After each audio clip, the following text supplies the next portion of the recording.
പരിശുദ്ധ പരമദിവ്യകാരുണ്യത്തിന് നേരവും ആരാധനയും സ്തുതിയും പുകഴ്ചയും ഉണ്ടായിരിക്കട്ടെ.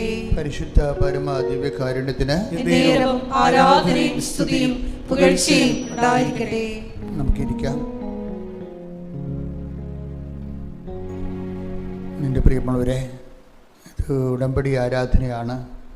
കൃപാസനത്തിൽ ഉടമ്പടി എടുത്ത് ജീവിക്കുന്നവർ ഫലപ്രദമായ രീതിയിൽ ഉടമ്പടിയിൽ അവർക്ക് അനുഭവങ്ങൾ ഉണ്ടാകാനും ഉടമ്പടിയുടെ ഒരു ദൈവിക സുവിശേഷ സൂത്രവാക്യങ്ങൾ പ്രകടിപ്പിക്കുന്നത് പോലെ ഉടനടി പരിഹാരം ഉണ്ടാകാൻ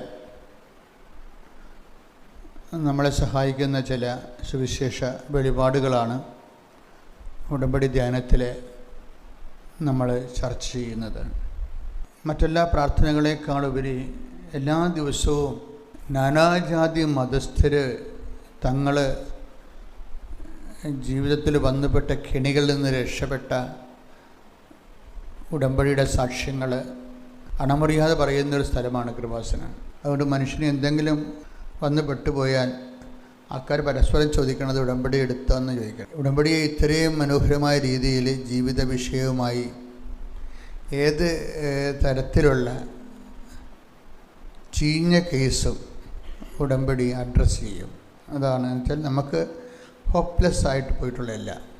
പക്ഷേ എപ്പോഴും നമ്മൾ അറിയേണ്ടത് അതിൻ്റെ ഏത് കണ്ടൻറ്റാണ് വർക്ക് ചെയ്യണമെന്ന് അറിയണം. ഉടമ്പടിയിലെ ഏത് കണ്ടൻറ്റാണ് വളരെ മോശം അലാം കണ്ടീഷനിലുള്ള ജീവിത വിഷയങ്ങളെ ടേക്കപ്പ് ചെയ്യുന്നത്, അതിൻ്റെ വിശദീകരണവും അതിൻ്റെ ആധ്യാത്മിക സാക്ഷരതയുമൊക്കെയാണ് ഉടമ്പടി ധ്യാനത്തിൻ്റെ പ്രമേയമായി വരുന്നത്. അല്ലാതെ ഇത് ധ്യാന ഒരു കൺവെൻഷൻ്റെ ടോക്കുകൾ പോലെ അല്ല. ഇത് ഒരു ധ്യാനത്തിൻ്റെ പ്രസംഗങ്ങൾ പോലും അല്ല. ഇത് വളരെ ശാന്തമായി ആൾക്കാർക്ക് അവർ ചെയ്ത് പരീക്ഷിച്ച് അവർക്ക് ബോധ്യപ്പെടാൻ വേണ്ടി ഉടമ്പടി ധ്യാനം നിങ്ങൾ ശ്രദ്ധിച്ചാൽ മനസ്സിലാകും. വലിയ ഒറേഷൻസും അല്ല, ഒന്നുമല്ല, ശ്രമണമെന്നില്ല. ഇതൊരു ഇയർ ടു മൗത്ത് പെഡഗോജിയാണ്. മനുഷ്യനോട് ഡയറക്റ്റ് അവൻ്റെ മുഖതാവിലെ വർത്തമാനം പറയണ പോലെ ഒരു കൊളോക്കിയലായിട്ടുള്ള വർത്തമാന രീതിയിലുള്ള സുവിശേഷ കൈമാറ്റമാണ്. അതാണിത് ഒരു വലിയ പ്രസംഗമായി മാറാത്തത്. ഇപ്പോൾ എനിക്ക് ഇന്ന് നിങ്ങളോട് പുതുതായിട്ട് പറയാനുള്ളത്, ഇപ്പോൾ ഈ ഉടമ്പടിയെ ഫലപ്രദമായി ദൈവം നിങ്ങളെ വിശ്വസിക്കുന്നത് ഒരു പ്രധാനപ്പെട്ട കണ്ടൻറ്റാണ്. ഇതിൻ്റെ അകത്ത് നമ്മളെല്ലാ പ്രാർത്ഥനകളുടെയും കണ്ടൻറ്റ് ദൈവത്തെ നമ്മെ വിശ്വസിക്കണതല്ലേ. പക്ഷെ ഉടമ്പടിയിൽ അങ്ങനെയല്ല, നേരെ റിവേഴ്സ് ഗിയറിലാണ് ഇത് വർക്ക് ചെയ്യണത്. ദൈവം നമ്മളെ വിശ്വസിക്കണം. അതൊരു പ്രധാനപ്പെട്ട കാര്യമാണ്. ഈ എല്ലാവരും ജീവിതത്തിൽ പരാജയപ്പെട്ടിട്ടുള്ള ആൾക്കാർ, പ്രത്യേകിച്ച് പ്രാർത്ഥനയിൽ അവലംബിച്ചിട്ടും അവരുടെ ജീവിത മാർഗത്തിൻ്റെ ഒരു മേൽഗതിക്ക് വേണ്ടിയും ഡെലിവറൻസിന് വേണ്ടിയും ആധ്യാത്മിക പദ്ധതികളെ അവർ അവലംബിച്ചിട്ടും ചില ആൾക്കാർ പ്രാരംഭത്തിൽ തന്നെ തോറ്റുപോയിട്ടുണ്ട്. ചില ആൾക്കാർക്ക് ഒരു ഗതിയും ഉണ്ടായിട്ടില്ല. അതിൻ്റെ കാരണം ദൈവം ഈ ഉടമ്പടി എന്ന് പറയുമ്പോൾ അച്ഛൻ എപ്പോഴും പറയും ബൈലാറ്ററൽ എഗ്രിമെൻ്റാണ്. നമ്മളൊരു കക്ഷി മാത്രമാണ് അതിൻ്റെ അകത്ത്. ദൈവമാണ് അതിൻ്റെ അതർ കക്ഷി എന്ന് പറയുന്നത്. പ്രാർത്ഥനയിൽ നമ്മൾ മാത്രമേ ഉള്ളൂ, ദൈവമായിട്ട് എഗ്രിമെൻ്റ് ഒന്നുമില്ല. നമ്മൾ പ്രാർത്ഥിക്കുന്നത് കേട്ടെങ്കിൽ കേട്ടില്ല കേട്ടില്ല. അതിൻ്റെ അകത്ത് വേസ്റ്റേജ് ഭയങ്കരമാണ്. പ്രാർത്ഥനയ്ക്കുണ്ടായിരുന്ന ഏറ്റവും വലിയ പ്രശ്നം, ഞാൻ ഇത്രയും നാൾ ആധ്യാത്മികമായ മേഖലയെ പ്രവർത്തിച്ചപ്പോൾ എനിക്ക് മനസ്സിലായത്, പ്രാർത്ഥനയിലുണ്ടാകുന്ന ഏറ്റവും വലിയ പ്രശ്നം വേസ്റ്റേജ് കൂടുതലാണ്. ഒരു 50 പ്രാർത്ഥനയൊക്കെ പ്രാർത്ഥിച്ചാൽ ചിലപ്പോൾ 1 or 2 ഒക്കെ കേൾക്കും. അതിൻ്റെ കാരണം നമ്മളാണ് സോഴ്സ്. നമ്മളിങ്ങനെ പ്രെയർ ഓപ്പറേറ്റർമാരാണ്. ഇപ്പോൾ ഈ ടൂർ ഓപ്പറേറ്റർമാരെന്ന് പറയണ പോലെയുള്ള ഇത് ഗതികേടാണിത്. പ്രെയർ ഓപ്പറേറ്റർമാർ നമ്മളിങ്ങനെ പ്രെയർ ഓപ്പറേറ്റ് ചെയ്ത് വിടും. പക്ഷെ പല കാര്യങ്ങൾക്കും യാതൊരുവിധ തീരുമാനവും ഇല്ലാതെ തിരിച്ചു വരും. അതിൻ്റെ ഒരു കാരണം ദൈവം ഇതിനകത്ത് കക്ഷിയല്ലാത്തത് കൊണ്ടാണ്. നിങ്ങളുടെ ആധ്യാത്മിക പദ്ധതി ദൈവം കക്ഷിയല്ല. നിങ്ങൾ ഏകപക്ഷീയമായി ദൈവത്തിൽ വിശ്വസിക്കുന്നു എന്നുള്ളതിൻ്റെ സങ്കല്പത്തിൽ ഓരോ വിഷയങ്ങൾ പ്രാർത്ഥനയുടെ ഒരു ഫോർമാറ്റിൽ നിങ്ങൾ സെൻഡ് ചെയ്യണതാണ്. ഒരു വിഷയത്തെ പ്രെയർ ഫോർമാറ്റ് ആക്കിയിട്ട് സെൻഡ് ചെയ്യും. കമ്പനിയെക്കുറിച്ച് അറിയത്തില്ല, അവിടെയുള്ള പ്രൊവിഷൻസ് അറിയത്തില്ല, അതിൻ്റെ യോഗ്യത അറിയത്തില്ല. അത് നിങ്ങൾക്ക് അത് മുന്നോട്ട് പോകാനുള്ള സ്വാധീനമോ അത് നിങ്ങളുടെ അപേക്ഷ ഇടിപ്പിക്കാനോ ഉള്ള യാതൊരുവിധ സ്വാധീനവും ഇല്ല. അതുകൊണ്ടാണ് ഈ പ്രെയർ എല്ലാം തിരിച്ചടിക്കണത്. 50 പ്രാർത്ഥന സെൻഡ് ചെയ്യുമ്പോൾ 1-2 ബൈ ചാൻസിൽ ഈ പ്രെയറിൽ ബൈ ചാൻസ് കൂടുതലാണ്, പിന്നെ വേസ്റ്റേജും കൂടുതലാണ്. ഇത് മിനിമൈസ് ചെയ്ത് എന്തുമാത്രം മിനിമൈസ് ചെയ്യാൻ പറ്റും, പ്രെയറിൽ വരുന്ന വേസ്റ്റേജും ബൈ ചാൻസും എന്തുമാത്രം മിനിമൈസ് ചെയ്യാൻ പറ്റും എന്നുള്ളത് എൻ്റെ ഒരു ബൈബിൾ പരിശോധനയിലാണ് കവനൻ്റ് ഫോർമുല വരണത്. ദൈവത്തെ കൂടി ഇതിൽ കക്ഷിയാക്കണം. കാര്യം ഇത് നമ്മളാരും കണ്ടുപിടിച്ചതല്ല, ദൈവം തന്നെ വിഭാവന ചെയ്ത വേസ്റ്റേജ് അധികമില്ലാത്ത പ്രസരണ നഷ്ടമില്ലാത്ത ഒരു പാക്കേജാണ് കവനൻ്റ്. കവനൻ്റ് എന്ന് പറയുമ്പോൾ ഒരു ബയലാറ്ററാണ്, എഗ്രിമെൻ്റാണ്, വ്യക്തികൾ തമ്മിലുള്ള ഒരു ഉഭയകക്ഷി സമ്മതമാണ്. അപ്പം നമ്മൾ അതിൻ്റെ അകത്ത് സമ്മതം ചെയ്യുന്നത് ദൈവത്തിൻ്റെ വചനങ്ങൾ പടി ജീവിച്ചൊള്ളാമെന്നും അവൻ പറയണത് പോലെ ചെയ്തു കൊള്ളാമെന്നാണ്.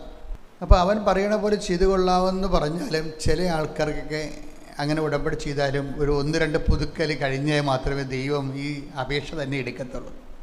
കാര്യം ഇവർ ഹാഫ് മൈൻഡായിട്ടാണ് പലതും ആൾക്കാർ പറയണത്. ക്ലാസ്സൊക്കെ ശ്രദ്ധിച്ച് ചിലപ്പോൾ ഇവിടുന്ന് അവിടെ ഉറക്കമായിരിക്കും മോളിൽ ക്ലാസ്സിൻ്റെ സമയത്ത്. എന്നിട്ട് ഇവിടെ എന്താണെന്ന് അങ്ങോട്ട് ഇങ്ങോട്ട് ചോദിച്ചൊക്കെ എഴുതി വെക്കും. അപ്പോൾ അത് തന്നെ അവിടെ തന്നെ ഇത് ഫസ്റ്റ് ചാൻസിൽ തന്നെ ഇത് അബോർട്ടാവും. കാര്യം ഇതിൻ്റെ അകത്ത് ഈ വ്യക്തിയുടെ കൺസെൻ്റ് ഇല്ല. വ്യക്തി എന്തോ കേട്ടിട്ട് ആപ്പടെ ആവശ്യം നടക്കാനുള്ള ആക്രാന്തം മാത്രമേ ഉള്ളൂ.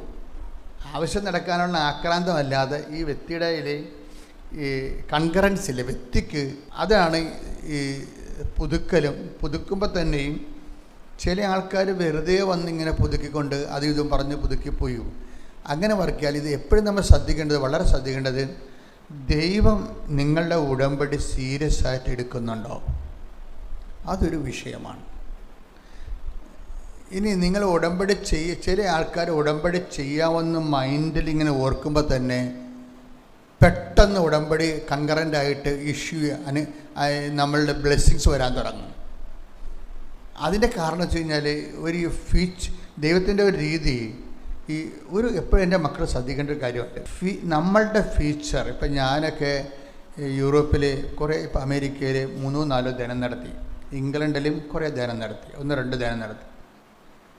ഇപ്പോൾ ഈ ദിവസങ്ങളിൽ മെയ് മാസം ആകുമ്പോൾ ആസ്ട്രേലിയ ധ്യാനമുണ്ട്.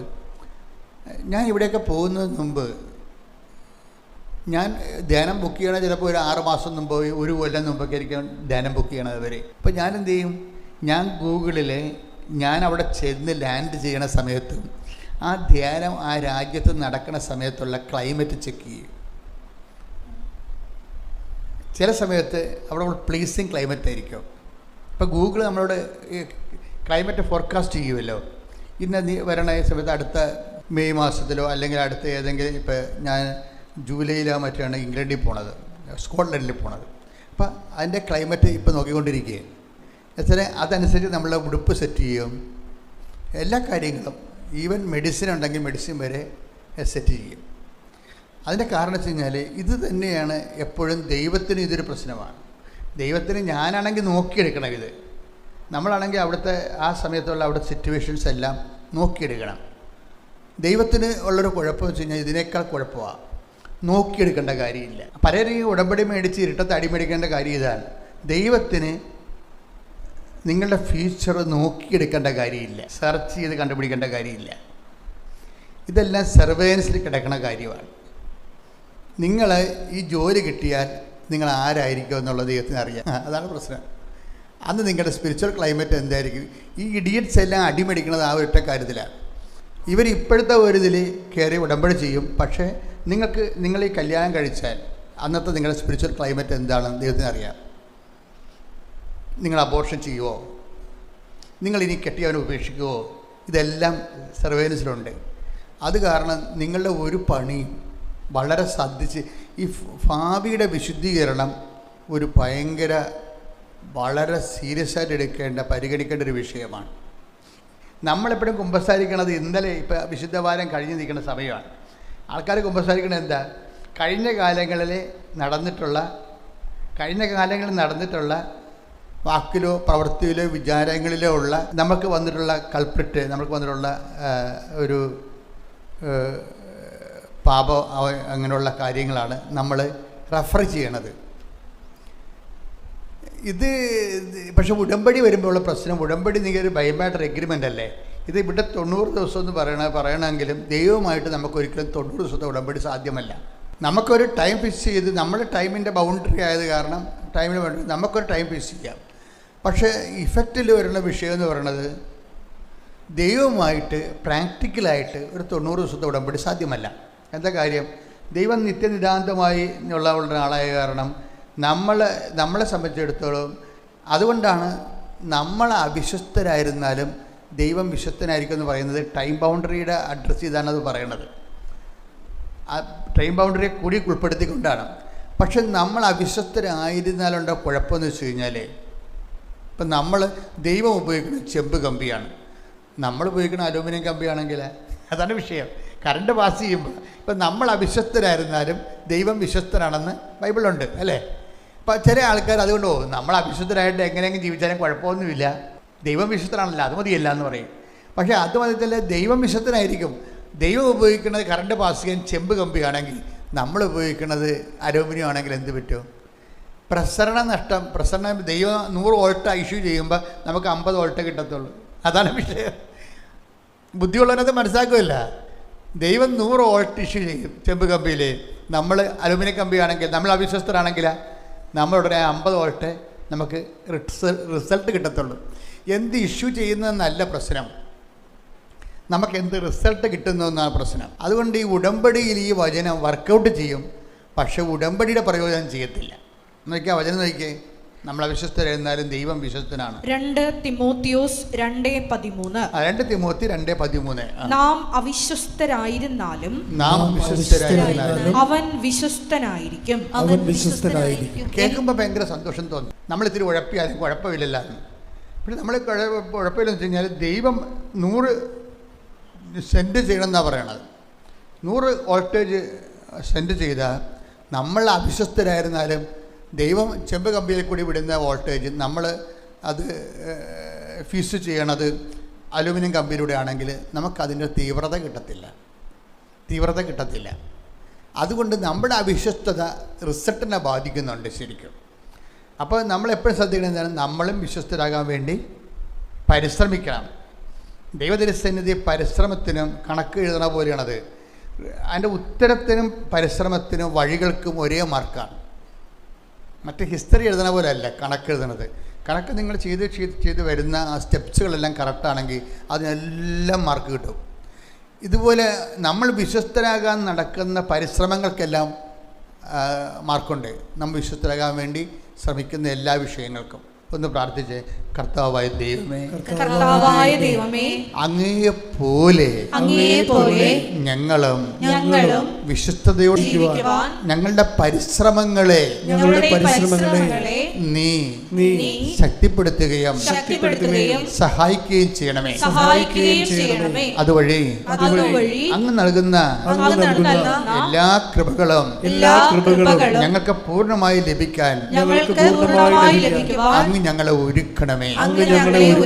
ശ്രദ്ധിക്കട്ടെ. ഹല്ലേലൂയ, ഹല്ലേലൂയ, ഹല്ലേലൂയ, ഹല്ലേലൂയ,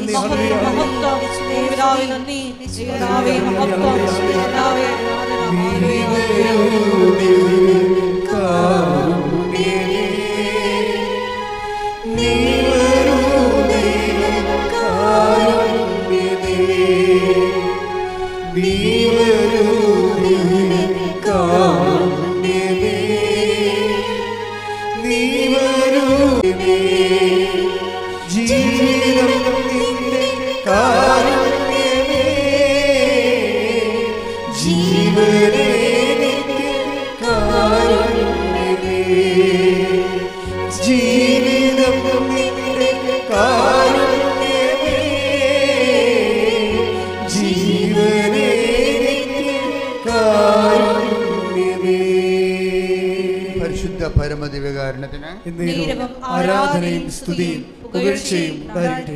സങ്കീർത്തനം 119:16. സങ്കീർത്തനം 119:16.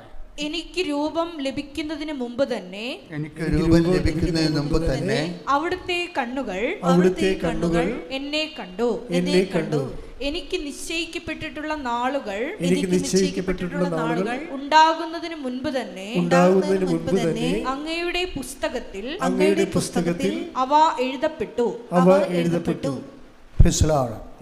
അതിൻ്റെ വിഷയം എന്ന് വെച്ച് കഴിഞ്ഞാൽ ഈ സങ്കീർത്തനം 119:16 പറയണത് നമ്മുടെ ഫ്യൂച്ചറായിട്ടുള്ള ഭാവി ജീവിതം അണ്ടർ സർവൈലൻസാണ്, നിരീക്ഷണത്തിലാണെന്ന്. ഇത് വളരെ വളരെ ശ്രദ്ധിച്ച് ചെയ്യേണ്ടതാണ്. ഉടമ്പടി ഒരു വ്യക്തിയുമായിട്ടല്ലേ. ഒരു വ്യക്തി എന്ന് പറയുമ്പോൾ അവൻ്റെ വർത്തമാനത്തിൽ നമുക്ക് പരിഹാരം ഉണ്ടാക്കാം. നമ്മളതാണ് 2 ആഴ്ച ഒരിക്കൽ കുമ്പസാരിക്കണം എന്നൊക്കെ പറയണത്. അത് അഡ്രസ്സ് ചെയ്യണത്, വിശുദ്ധീകരണ നടപടി അഡ്രസ്സ് ചെയ്യണത് നമ്മുടെ പാസ്റ്റ് ടെൻസിലാണ് അഡ്രസ്സ് ചെയ്യണത്, ഫ്യൂച്ചർ ടെൻസിലല്ല. ഫ്യൂച്ചർ ടെൻസിൽ സെക്യൂർ ചെയ്തില്ലെങ്കിൽ ഉടമ്പടി വർക്കൗട്ട് ചെയ്യത്തില്ല. എന്ന് വെച്ച് കഴിഞ്ഞാൽ നമ്മുടെ അടുത്ത കൊല്ലം നമ്മൾ ദൈവത്തിനെതിരെ മറുത്ത് പിഴച്ച് ജീവിക്കാൻ സാധ്യതയുണ്ടെങ്കിൽ ആ ഒരു ഭാവിയിൽ അവിശുദ്ധമായി ജീവിക്കാൻ പോകുന്ന വ്യക്തിയുമായിട്ട് ദൈവം എന്തിനാണ് ഉടമ്പടി ചെയ്യണത്? നടക്കത്തില്ല. കാര്യം ഉടമ്പടിയെ സംബന്ധിച്ചിടത്തോളം വളരെ അത് ഉടമ്പടിയുടെ ഒരു ഗുണമെന്ന് പറഞ്ഞാൽ എന്താണ്? ദൈവത്തിന് കൂടി ഉത്തരവാദിത്തമുണ്ട് ഇതിൻ്റെ അകത്ത്. അതാണ് വിഷയം. ഉടമ്പടി എന്ന് വെച്ചാൽ ആളെ ഉൾപ്പെടെയാണ് എടുക്കുന്നത്. അതാണ് എപ്പോഴും മനസ്സിലാക്കുക. നിങ്ങളുടെ വിഷയം മാത്രമല്ല. പ്രാർത്ഥനയ്ക്കുള്ള കുഴപ്പമില്ല. പ്രാർത്ഥനയ്ക്ക് ആ വിഷയം മാത്രമേ ടേക്കപ്പ് ചെയ്യത്തുള്ളൂ. ചിലപ്പോൾ നടക്കും, ചിലപ്പോൾ നടക്കത്തില്ല. ഉടമ്പടി അങ്ങനെ ബൈ പേഴ്സണാണ്, ആളെ ഉൾപ്പെടെയാണ് ഉടമ്പടി പാക്കേജിലുള്ളത്. ഇപ്പോൾ ഇൻഷുറൻസ് എന്ന് പറയത്തില്ലേ, അതുപോലെ ഉടമ്പടിയുടെ ഇൻഷുറൻസ് എന്ന് പറയുന്നത് ഇത് പേഴ്സൺ ഉൾപ്പെടെയാണ്. പേഴ്സൻ്റെ വിഷയം മാത്രമല്ല, പ്രാർത്ഥനയിൽ അയാളുടെ വിഷയം മാത്രമാണ് ഉൾപ്പെടാറ്. ഉടമ്പടിയിൽ ബൈ പേഴ്സണാണ്. ഇതുകൊണ്ട് എന്താണെന്ന് വെച്ച് കഴിഞ്ഞാൽ ഉടമ്പടിയിൽ ഉണ്ടാകുന്നൊരു ഗുണമെന്ന് പറയുന്നത് പ്രസൻസ് എക്സ്ട്രായാണ് അതിൻ്റെ അകത്ത്. ഉടമ്പടിയിലെ ഗ്യാരണ്ടിയുടെ പ്രധാനമായിട്ട് ഞാൻ ഇത്രയും നാളത്തെ ലക്ഷക്കണക്കിന് മനുഷ്യർ ഉടമ്പടി എടുത്ത് അവരുടെ അനുഭവങ്ങൾ പറഞ്ഞപ്പോഴേ എനിക്ക് മനസ്സിലായ ഒരു സത്യം, മറ്റ് പ്രാർത്ഥനാ രീതികളിൽ നിന്ന് വ്യത്യസ്തമായി ഉടമ്പടിക്കുള്ള ഒരു ഏറ്റവും വലിയ സംഭവം എന്ന് പറയുന്നത് പ്രസൻസാണ്. പ്രസൻസ് എന്നുവെച്ചാൽ സാന്നിധ്യം. ഉടമ്പടി എടുക്കുന്ന എല്ലാവരുടെ ജീവിതത്തിലും ദൈവത്തിൻ്റെ മാതാവിൻ്റെ തനത് സാന്നിധ്യമുണ്ട്. ചിലർക്ക് വെളിവാകും, ചിലർക്ക് വെളിവാകത്തില്ല. അപ്പം നിങ്ങൾ ഇവർക്കും ആർക്കാണ് വെളിവാകണമെന്ന് വെച്ച് കഴിഞ്ഞാൽ വെളിവായേ പറ്റൂ എന്നുള്ള ആൾക്കാർക്ക് വെളിവാകും. കാര്യം അവർ ചിലപ്പോൾ സീറോ ഫെയ്ത്തുകാരായിരിക്കും, ചിലപ്പോൾ തുടക്കക്കാരായിരിക്കും, ചിലർ ഭയങ്കരമായി മച്ചർ പോയിന്റിലായിരിക്കും. ഭയങ്കരമായ രീതിയിൽ ദൈവത്തിന് വേണ്ടി ജീവിച്ചു, ഇന്ന് വരെ ദൈവത്തിനെ കണ്ടിട്ടില്ല. ദൈവത്തുമായിട്ടൊരു ഒരു ഒരു ദൃശ്യമോ ശ്രാവ്യമോ സ്പർശ്യമോ ആയിട്ടുള്ള ഒരു എക്സ്പീരിയൻസ് അവർക്ക് കിട്ടിയിട്ടില്ല.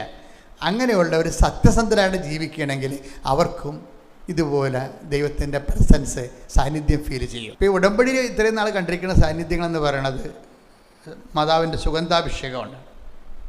എന്നാൽ ലക്ഷക്കണക്കിന് മനുഷ്യർ അതിനെക്കുറിച്ച് പറയും. ഉടമ്പടി എടുക്കുന്ന വ്യക്തികളിലെ ഈ സുഗന്ധാഭിഷേകം, അതുപോലെ തന്നെ ഉടമ്പടിയിലുള്ളതാണ് ഈ മഴവില്ല്.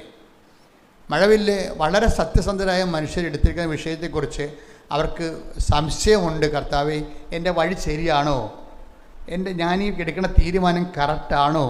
എനിക്കൊരു പിടിയുമില്ലല്ലോ, എനിക്കൊന്ന് പറഞ്ഞു തരാമെന്ന് പറയുമ്പോൾ ഈ മഴവില്ല് വീശി നിൽക്കും. അപ്പോൾ പറയും ഈ മുന്നോട്ട് പോകാൻ പറയും. നീ മുന്നോട്ട് പോകാൻ, എൻ്റെ അർത്ഥം മുന്നോട്ട് പോകാനാണ്. അത് പ്രസൻസാണ് അതിൻ്റെ അടുത്ത് വരുന്നത്. ഇപ്പോൾ കഴിഞ്ഞ ദിവസങ്ങളിൽ ഒരു സാക്ഷ്യം ഉണ്ടായിരുന്നു. ഒന്ന് സ്തുതിച്ച മക്കളെ, ഒരു പാട്ട് പാടിക്കേ. സ്തുതിക്കട്ടെ. ഹല്ലേലൂയ.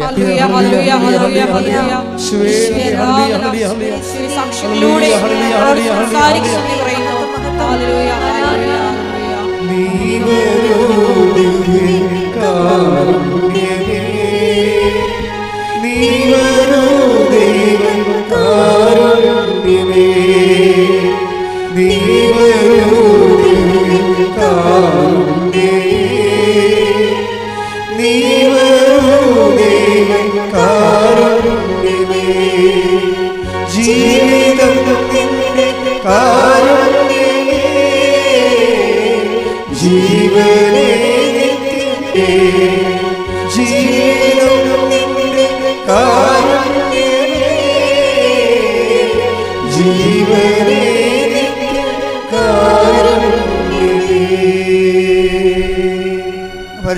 പരമദിവ്യകാരുണ്യത്തിന് നേരവും ആരാധനയും സ്തുതിയും പുകഴ്ചയും ഉണ്ടായിരിക്കട്ടെ. കഴിഞ്ഞ ദിവസം ചെങ്ങന്നൂരിന്ന് ഈ രാധിക രാജൻ എന്നും പറഞ്ഞൊരു മോള് ഒരു ചേച്ചി സാക്ഷ്യം പറഞ്ഞു. ആ ചേച്ചിയുടെ പ്രശ്നം വെച്ചാൽ അവരുടെ അടുത്ത് ആരോ ഈ കൃപാസനം പത്രം കൊടുത്തു. അപ്പോൾ ഇവർ കൃപാസനം പത്രം കണ്ടപ്പോൾ തന്നെ അവർ വായിച്ചു പോലും നോക്കാതെ അത് ചുരുട്ടിക്കൂടി വലിച്ചെറിഞ്ഞ്. അത് കഴിഞ്ഞാൽ അവർ പറയണത് ഞങ്ങൾക്ക് ദേശദേവി ഉള്ളതാണ്, അപ്പോൾ ദേശദേവിയായിട്ടാണ് ഞാനെല്ലാ വിഷയങ്ങളെ പ്രാർത്ഥിക്കണത്, അപ്പം എനിക്ക് പുതിയ വിശ്വാസം സ്വീകരിക്കാൻ പാടാണ് എന്ന് പറഞ്ഞ് അവർ കൃപാസനം പത്രം വലിച്ചെറിഞ്ഞ് കളഞ്ഞു. അപ്പോൾ അങ്ങനെ ഇരിക്കുന്ന സമയത്ത് അവർക്ക് ഒരു പ്രശ്നമുണ്ടായി. ഈ പത്രം വലിച്ചെറിഞ്ഞുകൊണ്ട് പ്രശ്നം ഉണ്ടായതല്ല, നേരത്തെ ഉണ്ടായിരുന്നൊരു പ്രശ്നം. അത് മുറിച്ചിച്ച് അതിൻ്റെ വിഷയം എന്ന് പറഞ്ഞത് ഈ ഇറിഗേഷൻ ഡിപ്പാർട്ട്മെൻറ്റ് ആ ഇറിഗേഷൻ്റെ അവരുടെ വരമ്പ് സെറ്റ് ചെയ്തപ്പോൾ ഈ രാധിക രാജൻ്റെ ഇത് അവരുടെ സെപ്റ്റി ടാങ്ക് ഇറിഗേഷൻ ഡിപ്പാർട്ട്മെൻറ്റിൻ്റെ പറമ്പിൽ കിടക്കുക. അവർ പറഞ്ഞ് അത് പൊളിച്ചു മാറുമെന്ന് പറഞ്ഞ് അത് ഞങ്ങൾ പോലീസ് നടപടി എടുക്കും. അപ്പോൾ രാധികയ്ക്ക് ഭയങ്കര വേഷം. കാര്യം ഇവർക്ക് സെൻറ്റ് കുറഞ്ഞ 4 സെൻറ്റേ ഉള്ളൂ. ഇതിലെല്ലാം കൂടി ഇങ്ങനെ അഡ്ജസ്റ്റ് ചെയ്ത് പോവുകയാണ്. ഇത് പൊളിച്ചാലും മാറ്റിവെക്കാൻ സ്ഥലമില്ല. അപ്പോൾ ഇവർ വല്ലാത്തൊരു പ്രശ്നത്തിലായി. എന്നൊക്കെ സിമ്പിളായിട്ടുള്ള കാര്യമാണെന്ന് പറഞ്ഞൊരു കാര്യമില്ല. ഓരോരുത്തർക്കും അത് വലിയ കാര്യമാണ്. അനുഭവിക്കുന്നവർക്ക് അത് വലിയ കാര്യമാണ്. കേൾക്കുന്നവർക്ക് അത്ര പ്രശ്നമൊന്നുമില്ല. 10-40 ഏക്കറൊക്കെ ഉള്ള ആൾക്കാർക്ക് ഇത് എന്നാ പ്രശ്നം? അതല്ല, ആ 4 സെൻറ്റുകാർക്ക് അത് പ്രശ്നമാണ്. അത് ഇവരെന്ത് ചെയ്യുമെന്ന് അറിയാൻ പോലെ ഇങ്ങനെ ശ്വാസം മുട്ടിക്കുന്ന സമയത്ത് ഇവിടെ കൂട്ടുകാരത്ത് ചോദിച്ച്, നിനക്കൊരു ലൈറ്റക്കാൻ്റെ പേർ റിക്വസ്റ്റ് ഇടാൻ പാടില്ലെന്ന് ചോദിച്ചു. അതെന്നാണെന്ന് ചോദിച്ചു. അതിങ്ങനെ കൃപാസനം മാതാവിൻ്റെ അടുത്ത് നമ്മുടെ അപേക്ഷകൾ, അവിടെ ചെല്ലാൻ പറ്റാത്തവർക്ക് പെട്ടെന്നുണ്ടാകുന്ന കാര്യങ്ങൾ മാതാവിൻ്റെ തിരുസന്നിധിയിൽ നമ്മളിടുന്ന ഗൂഗിൾ വഴി ഇടുന്ന ഒരു അപേക്ഷ ഫോമാണ്. അപ്പം അത് ഞങ്ങളത് കോവിഡ് കാലത്ത് അമ്മ പറഞ്ഞതാണ്. കോവിഡ് വന്നപ്പോൾ ആൾക്കാർക്കൊന്നും വരാൻ പറ്റാത്ത കണ്ടീഷൻസ് അമ്മയെ കാണാൻ പറ്റപ്പോൾ ആൾക്കാരത് കമൻറ്റ് ചെയ്ത് അമ്മയെ കാണാൻ പറ്റണില്ലല്ലോ എന്നൊക്കെ പറഞ്ഞ്. എന്നിട്ട് ഇവിടെയൊക്കെ ആൾക്കാർ വരുമായിരുന്നു, ഇത് നോക്കി ഇന്ന് നിലവിളിച്ചിട്ട് പോകുമായിരുന്നു. ഈ 2019 ഇവിടെ വന്ന് നോക്കി. എന്നിട്ട് കുറേ കാശൊക്കെ ആൾക്കാർ വലിച്ചുകൊണ്ട് വരും. ഇപ്പോൾ ഞാനൊരു ദിവസം ചെല്ലുമ്പോൾ കുറേ കാശ് പലരും കൊണ്ടുവന്നിട്ടിരിക്കണ കാണാം. ഒരു കെട്ട് 25,000 രൂപയൊക്കെ ഉണ്ടായിരുന്നു. അപ്പം അന്നിവിടെ കുറേ സ്റ്റാഫ് ഉണ്ടായിരുന്നു, അവർക്കൊന്നും ശമ്പളം കൊടുക്കാനില്ലായിരുന്നു. പക്ഷേ അത് ആൾക്കാരെ മീറ്റ് ചെയ്ത് പോകുമായിരുന്നു. പിന്നെ തൃശ്ശൂരിൽ നിന്നൊക്കെ പത്രം മേടിക്കാൻ വേണ്ടി മാത്രം കാറ് എടുത്തുകൊണ്ട് വരും. ഇത് ഗേറ്റിങ്ങിൽ നിന്ന് പത്രം മേടിച്ചുകൊണ്ട് പോകും. അപ്പോൾ അനുഭവമുള്ളവർക്ക്, ആത്മാർത്ഥമുള്ളവർക്ക് ഭയങ്കര അമ്മ അവിടെ കൂടെ ഉണ്ട്. അപ്പോൾ ഈ രാധിക രാജൻ്റെ പ്രശ്നമെന്ന് പറയണത് ഇവരുടെ ജീവിതത്തിൽ ഇവരിങ്ങനെ പെട്ട് നിൽക്കുകയാണ്. അപ്പോൾ ഈ കൂട്ടുകാരത്ത് പറഞ്ഞ് ഇത് ചെയ്യാൻ പാടില്ല എന്ന് ചോദിച്ചു. അപ്പോൾ ഇവർക്ക് കുറച്ച് ഈ രാധിക രാജനാണെങ്കിലും കുറച്ച് വിദ്യാഭ്യാസം ഉള്ള ആളാണ്, കാര്യങ്ങളൊക്കെ അറിയാം. അവർ ഗൂഗിൾ എടുത്ത് വെച്ചിട്ട് ഡേറ്റക്കാൻ്റെ പെർക്കസിട്ട് അവർ പറയും, അമ്മേ ഞാൻ പെട്ട് നിൽക്കുകയാണ്, അമ്മ ഉണ്ടെങ്കിൽ എന്നെ സഹായിക്കണം. അവർക്ക് അറിയത്തില്ലല്ലോ ഞാൻ ഈ ലൈറ്റക്കാൻ്റെ പെരക്കസ്റ്റാണ് ഇടുന്നത്. അമ്മ എന്നെ സഹായിച്ചാൽ ഞാൻ അവിടെ വന്ന് തീർത്ഥാടനം ഉടമ്പടി ചെയ്തോളാം. അതാണ് അവിടെ നേർച്ച. അതാ അമ്മ എന്നെ സഹായിച്ചാൽ. രാധിക രാജൻ പറഞ്ഞതേ, ഞാൻ ഇത്രയും ചക്രശ്വാസം വരച്ച് വിഷമിച്ചിരിക്കുന്ന രാത്രി അമ്മ വന്ന് എന്നെ തോണ്ടി വിളിച്ച് എന്നിട്ട് പറഞ്ഞു, നീ പോയി പഞ്ചായത്ത് പ്രസിഡൻറ്റിനെ കാണണം. അപ്പോൾ രാവിലെ ഞാൻ ഇരുന്നപ്പോൾ എനിക്കൊരു പ്രത്യേക എനർജിയാണ്. അപ്പം ഞാൻ എൻ്റെ ഭർത്താവിനോട് പറഞ്ഞ്, രാത്രി അമ്മ വന്നിട്ടുണ്ടായിരുന്നു, അമ്മ എന്നോട് പറഞ്ഞ് പഞ്ചായത്ത് പ്രസിഡൻറ്റിനെ പോയി കാണാൻ പറഞ്ഞു. അപ്പോൾ ഭർത്താവ് പറഞ്ഞു, ഇടി നീ എന്ത് പൊട്ടിയാ, നമ്മൾ എത്രയോ പ്രാവശ്യം പഞ്ചായത്ത് പ്രസിഡൻറ്റിനെ കണ്ടതാ, ഇതൊന്നും നടക്കത്തില്ല, അവർ നാളെ അളക്കാൻ വരുമെന്ന് പറഞ്ഞ്. എന്നാലും അപ്പം അങ്ങനെയല്ല, എന്നോട് അമ്മ നേരിട്ട് പറഞ്ഞതാണ്. എത്ര പ്രാവശ്യം പോയി പരാജയപ്പെട്ട കേസായാലും കുഴപ്പമില്ല, ഇപ്പം അമ്മ പറഞ്ഞിട്ടല്ലേ നമ്മൾ പണ്ട് നമ്മൾ സ്വന്തമായിട്ട് പോയതല്ലേ, ഇപ്പം അമ്മ പറഞ്ഞിട്ടല്ലേ നമ്മൾ പോണത് എന്ന് പറഞ്ഞ് ഭർത്താവും ഭാര്യയും കൂടി ഈ രാത്രി അമ്മയുടെ വിളി കേട്ടിട്ട് ഇവർ രണ്ടും കൂടി പഞ്ചായത്ത് പ്രസിഡന്റ് ചെയ്യുന്നു. സാറേ, ഞങ്ങൾ നേരത്തെ പറഞ്ഞ വിഷയത്തിന് വന്നതാണ്, ഞങ്ങളെ പൊറുക്കാൻ പറ്റത്തില്ല, ഞങ്ങളെ സഹായിക്കണം. നിങ്ങളെ സഹായിക്കണം അല്ലേ. ഉടനെ പഞ്ചായത്ത് പ്രസിഡന്റ് ലെവലെല്ലാം മാറി. അത് ദൈവം ഒരു കാര്യം ഏറ്റെടുക്കുമ്പോൾ കാലാവസ്ഥ നേരെ മാറും. പണ്ടത്തെ പഞ്ചായത്ത് പ്രസിഡന്റ് അല്ല ഇപ്പോൾ ഇരിക്കണത്, അയാളുടെ സ്വഭാവം എല്ലാം മാറി. അയാൾ അങ്ങനെ തന്നെ ഇത് നടക്കത്തില്ലാത്ത കാര്യം തള്ളിക്കളഞ്ഞ സംഭവമാണ്. അല്ല പറഞ്ഞു, ഞാനേ ഒന്നുകൂടി അയാളെ വിളിക്കാം. ഉടനെ പഞ്ചായത്ത് പ്രസിഡന്റ് ഉടനെ എടുത്തിട്ട് ഇറിഗേഷൻ ഡിപ്പാർട്ട്മെൻറ്റിലെ സീനെ വിളിക്കുക, ചീഫ് എഞ്ചിനീയറെ വിളിച്ച് പറഞ്ഞു, സാറേ ഇവർക്ക് ആകപ്പെടുന്ന 4 സെൻറ്റ് സ്ഥലമേ ഉള്ളൂ. നിങ്ങൾ എങ്ങനെ തിരിച്ചളന്നാലും മറിച്ചളന്നാലും ഇവരുടെ അവിടെ നിന്ന് എടുത്ത് മാറ്റിയിട്ട് വെക്കാൻ സ്ഥലമില്ല. അതുകൊണ്ട് ആ പാവപ്പെട്ടവരുടെ കാരുണ്യം കാണിക്കണം. Chapter close. അവർ പിറ്റേ ദിവസം അതാണ്. അപ്പോൾ ഇപ്പോൾ തനി പ്രസൻ്റ് അയാൾ ആ ഉടനെ പിറ്റേ ദിവസം അളക്കാൻ വന്നപ്പോൾ ഇവള് മാതാവിൻ്റെ മുമ്പിൽ നിന്ന് തിരികെത്തിരിക്കണം. അമ്മേനോട് പറഞ്ഞതല്ലേ, വേറെ വഴിയില്ല, പൊളിച്ചുകൊണ്ട് പോകാൻ പറ്റത്തില്ല, എങ്ങനെ ജീവിക്കുമെന്ന് ചെയ്ത് അമ്മ തന്നെ, ഞാനവരോട് സംസാരിക്കുന്നത് അമ്മ തന്നെ സംസാരിക്കണമെന്ന് പറയും. ഉടനെ അവർ അളവുകാരെയും വിളിച്ചുകൊണ്ടാണ് വന്നിരിക്കുന്നത്. അവിടെ സ്ഥലം ഇവരുടെ സ്ഥലം അളന്ന് വന്നപ്പോൾ എന്ത് പറ്റി? അമ്മ അത് ടാങ്ക് തള്ളി മാറ്റിയ പോലെ കറക്റ്റ് സൂചി വണ്ണത്തിൽ കൃത്യമായിട്ട് ഞങ്ങളുടെ പറമ്പിൽ തന്നെ ഈ സംഭവം കിടക്കുന്നത്. ഇറിഗേഷൻ ഡിപ്പാർട്ട്മെൻറ്റ് ഇത്രയും നാൾ പ്രശ്നം ഉണ്ടാക്കിയതാണ്. ഞങ്ങൾക്ക് സൗകര്യം തന്നിട്ടില്ല, പക്ഷേ അമ്മ അതിപ്പോൾ സെറ്റ് ചെയ്തെന്ന് പറഞ്ഞു. അപ്പോൾ ഈ മനുഷ്യർക്ക് അവർക്ക് വിശ്വാസമായി. കാര്യം എന്താ? നേരിട്ട് വന്ന് കൃപാസനത്തിൽ വന്നിട്ടില്ലെങ്കിലും അമ്മ അവിടെ വീട്ടിൽ ചെന്ന്. അത് നമ്മൾ പഠിക്കേണ്ട ഒരു കാര്യമാണ്. നിങ്ങൾ ചിലപ്പോൾ കൃപാസനത്തിൽ വന്ന് കാണത്തില്ലെങ്കിലും നിങ്ങൾ ഇവർ ഈ രാധികാരാധന പോലെ മനസ്സുകൊണ്ട് സത്യസന്ധമായിട്ടാണ് ദൈവത്തെ വിളിക്കണമെന്നുണ്ടെങ്കിൽ അമ്മ നിങ്ങളുടെ വീട്ടിൽ വരും. അത് ഇങ്ങനെ കുറേ അനുഭവം ഉണ്ടായപ്പോഴാണ് ഈ ആൾക്കാർ സഞ്ചാരി മാതാവിൻ്റെ തീസിസ് ഇറക്കിയത്. ഞങ്ങളിറക്കിയൊന്നും അല്ലത്. ആൾക്കാരിങ്ങനെ അമ്മ അവരുടെ വീട്ടിലേക്ക് ചെല്ലാൻ തുടങ്ങിയപ്പോൾ ഉടമ്പടി ബയലാറ്ററൽ എഗ്രിമെൻ്റ് ആയത് കാരണം ദൈവം വിശ്വസ്തനായിരിക്കുമല്ലോ. അപ്പോൾ ദൈവത്തിനെ അവർ കാണാനൊക്കെ തുടങ്ങിയപ്പോഴാണ് അവരാണ് പറഞ്ഞത് അമ്മ സഞ്ചാരിയാണെന്ന് പറഞ്ഞത്. സാക്ഷ്യം പറഞ്ഞവരുണ്ടാക്കിയെടുത്ത ഒരു പ്രതീകമാണ് ഈ സഞ്ചാരി മാതാവിൻ. അത് സത്യമാണത് ശരിക്കും പറഞ്ഞാൽ. കാര്യം ആൾക്കാരുടെ അനുഭവം അതാണ്.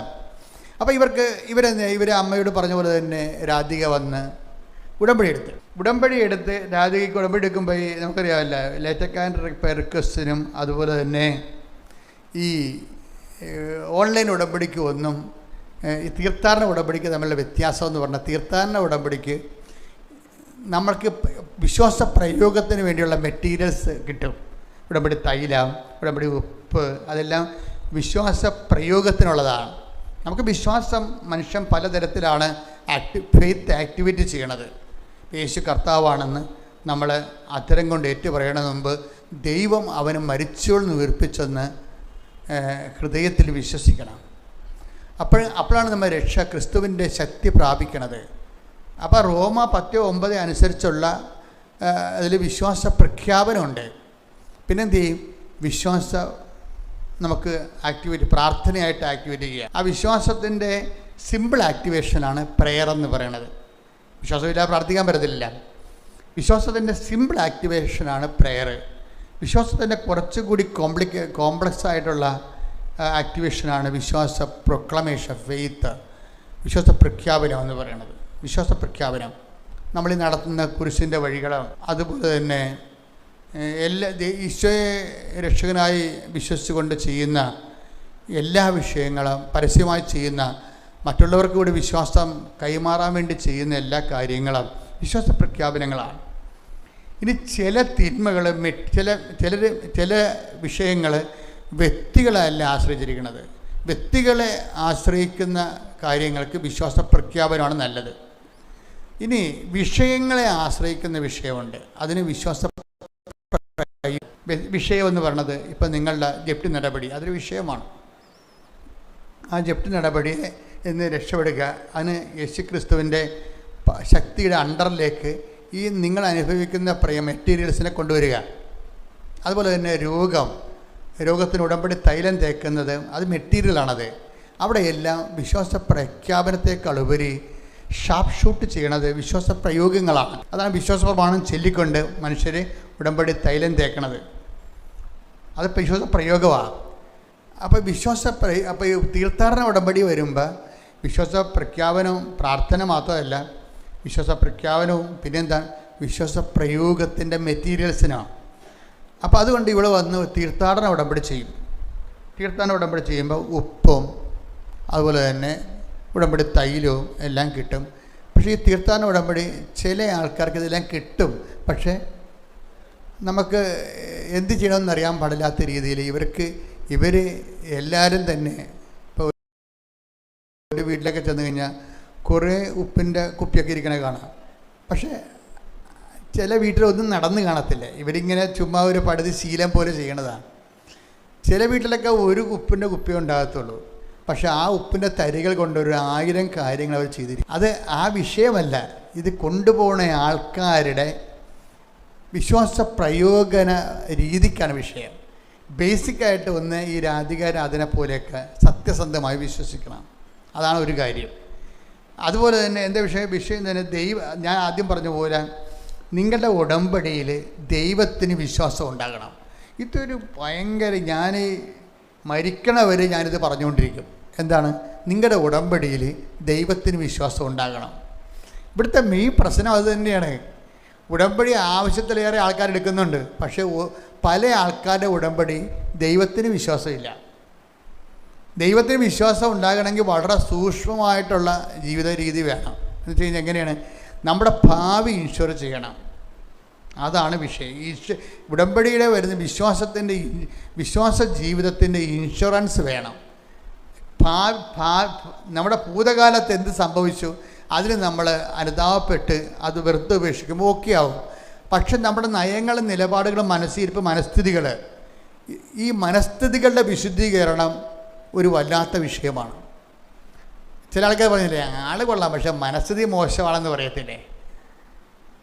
ആൾ കൊള്ളാം, പക്ഷെ കാര്യം ഓരോരുത്തരും ആരാണെന്നുള്ളത് ഓരോരോ സാഹചര്യത്തിൽ മാത്രമേ അറിയാൻ പറ്റത്തുള്ളൂ. വെറുതെ ഇങ്ങനെ പുതച്ചും കൂടി പള്ളി വന്ന ആൾക്കാരാരാണെന്ന് അറിയത്തില്ല. ഒരു വിഷയം ഉണ്ടാകുമ്പോൾ ഇവരെന്ത് നിലപാടെടുക്കും, ഇവിടെ മനസ്സിലിരിപ്പ് എന്താണ്, അപ്പോൾ അതാണ് ആൾക്കാർ കൊള്ളാം പക്ഷെ മനസ്ഥിതി മോശമാണെന്ന് പറയും.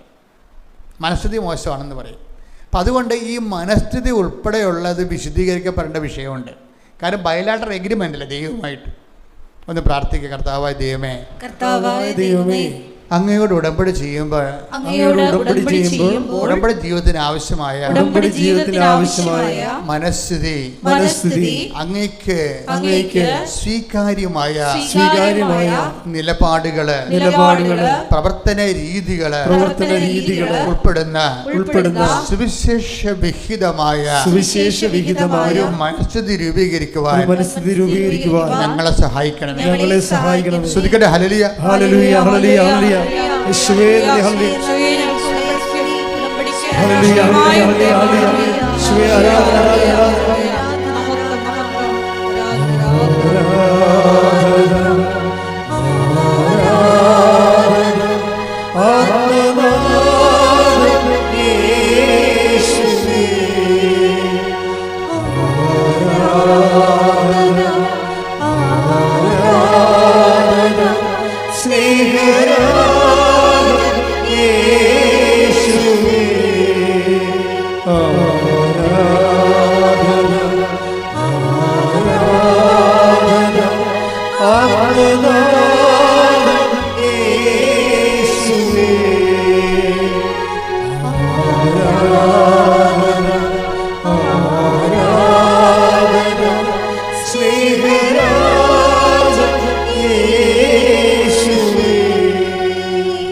മനസ്ഥിതിയുടെ വിശുദ്ധീകരണം, ഭാവി വിശുദ്ധീകരണം, മനസ്ഥിതിയുടെ ഭാവി വിശുദ്ധീകരണം ബൈബിള് മുന്നോട്ട് വെക്കുന്ന ഒരു പ്രമേയമാണ്.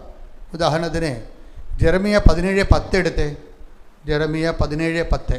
കർത്താവായ ഞാൻ മനസ്സിനെ പരിശോധിക്കുകയും ഹൃദയത്തെ പരീക്ഷിക്കുകയും ചെയ്യുന്നു.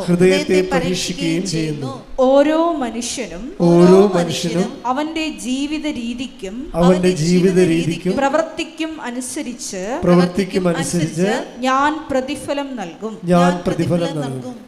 ഇത് ഒരു വലിയ അക്ഷരത്തിൽ DTP ചെയ്തിട്ട് വല്ല ഡ്രോയിങ് റൂമിലോ വീട്ടിലോ ഒട്ടിച്ച് വെക്കേണ്ടതാണ്. ഈ മനസ്സിൻ്റെ ഇൻഷുറൻസ് പ്രധാനപ്പെട്ട വിഷയമാണ്. പല ഉടമ്പടിയിലും ഇങ്ങനെ ഈ എണ്ണ തീരാൻ പോകുന്ന വിളക്ക് കത്തണ പോലെ മുരിഞ്ഞ് കത്തണില്ലേ. വല്ലപ്പോഴും കൂടി ഒരു അനുഗ്രഹം കിട്ടും, പിന്നെ കിട്ടത്തില്ല, പിന്നെ വല്ലതും പിച്ചിപ്പയും പറഞ്ഞ പോലെ എന്തെങ്കിലുമൊക്കെ പ്രാർത്ഥിക്കും. ഇങ്ങനെ അരണ്ട വിളിച്ചത് കത്തണം ഉടമ്പടിയുണ്ട്. അതിൻ്റെ കാരണം ഭാവി മനസ്സിൻ്റെ പ്രശ്നമാണ്. ഭാവി മനസ്ഥിതി വിശുദ്ധീകരിക്കണം. കാര്യം ഹോൾ പേഴ്സണാണ് ഉടമ്പടി ചെയ്യണത്. അല്ലാതെ നിൻ്റെ വർത്തമാന കാലഘട്ടത്തിൽ ഭൂതകാലത്തിൽ സംഭവിച്ചു പോയ വിശുദ്ധ ജീവിതത്തെ റെക്ടിഫൈ ചെയ്തുകൊണ്ട് മാത്രം ഉടമ്പടി മുന്നോട്ട് പോകത്തില്ല. നിങ്ങൾ ഒന്നുകൂടി വായിച്ച 17:10 ജെറമിയ. കർത്താവായ ഞാൻ മനസ്സിനെ പരിശോധിക്കുകയും ഹൃദയത്തെ പരീക്ഷിക്കുകയും ചെയ്യുന്നു. ഓരോ മനുഷ്യനും അവന്റെ ജീവിത രീതിക്കും പ്രവർത്തിക്കും അനുസരിച്ച് ഞാൻ പ്രതിഫലം നൽകും. അപ്പോൾ ഓരോ മനുഷ്യനും അവൻ്റെ മനസ്സിനും അവൻ്റെ ജീവിത രീതി വരെ വിഷയമാണ്. ജീവിത രീതി നിങ്ങൾ ഓർക്കും. അതായത് ഇപ്പോൾ ജീവിത രീതി എന്ന് പറഞ്ഞാൽ എന്താ? ചില ആൾക്കാർക്ക് ആഡംബരത്തിന് വല്ലാത്ത പ്രസക്തമാണ്. പള്ളി വന്നാൽ പോലും ചില ആൾക്കാർ കാലും കാണിച്ച് തുണ്ടയിൽ ചായവും തേച്ച് കുർബാനയൊക്കെ സ്വീകരിക്കാൻ പറ്റത്തില്ലേ? 10ാം ക്ലാസ്സിലെ പിള്ളേർ വരെ കുർബാന സ്വീകരിക്കാൻ വേണ്ടി ചുണ്ടയിൽ ചായവും തേച്ചാണ് വരണത്. എന്ത് ഉദ്ദേശത്തിനാണ് നിങ്ങളത് ചെയ്യണത്? പള്ളി വരുമ്പോഴെങ്കിലും നിങ്ങളത് ശ്രദ്ധിക്കണം. ജീവിത രീതി ഒരു വലിയ പ്രശ്നമാണ്. കാരണം നിങ്ങൾ വേറെ ആരെയോ ഉദ്ദേശിക്കുന്നുണ്ട്, അതാണ് വിഷയം. നിങ്ങൾ വെടിപ്പോയി മെനയായിട്ട് നടക്കണ കുഴപ്പമൊന്നുമില്ല. പക്ഷെ നിങ്ങൾ എന്തിനത് ചെയ്യുന്നു? ഈ സൗന്ദര്യവർദ്ധന ഉണ്ടാക്കുന്ന പള്ളിയിൽ എന്തിനാണ് ഈ സൗന്ദര്യവർദ്ധന ഉണ്ടാക്കുന്നത്? നിങ്ങൾക്ക് വേണ്ട സിനിമ തിയേറ്ററില്ല, നാടകശാലയില ഉണ്ടാക്കാൻ പറ്റും. കർത്താവിൻ്റെ അടുത്ത് വരുമ്പോൾ ഇതിൻ്റെ ആവശ്യമൊന്നുമില്ല. നിങ്ങൾ നിങ്ങളെപ്പോലെ ഇങ്ങോട്ട് വന്നാൽ മതി. അപ്പോൾ മറ്റുള്ളവർ നമ്മളെ ശ്രദ്ധിക്കും, മറ്റുള്ളവർ ഇതിൻ്റെ അകത്ത് ഘടകമാണ്. അപ്പോൾ തന്നെ തീർന്ന്. കാര്യം ഇത് വേറെ എവിടെയോ പോകണ്ട, എവിടെയാണ് വന്നിരിക്കണമെന്ന് ബോധമില്ല. അതാണ് പ്രശ്നം. ജീവിത രീതി ഒരു പ്രോബ്ലമാണ്. നിങ്ങളിങ്ങനെ അങ്ങനെ ചെയ്യുന്നവരെല്ലാം മോശക്കാരാണെന്ന് പറയുകയല്ല, മക്കൾ അറിയാതെ ചെയ്തതായിരിക്കും ചിലപ്പോൾ. പക്ഷേ എന്നാലും നമ്മുടെ ഒരു ശ്രദ്ധ ഉണ്ടാകണം. എന്താണ് ശ്രദ്ധ എന്ന് പറയുന്നത്?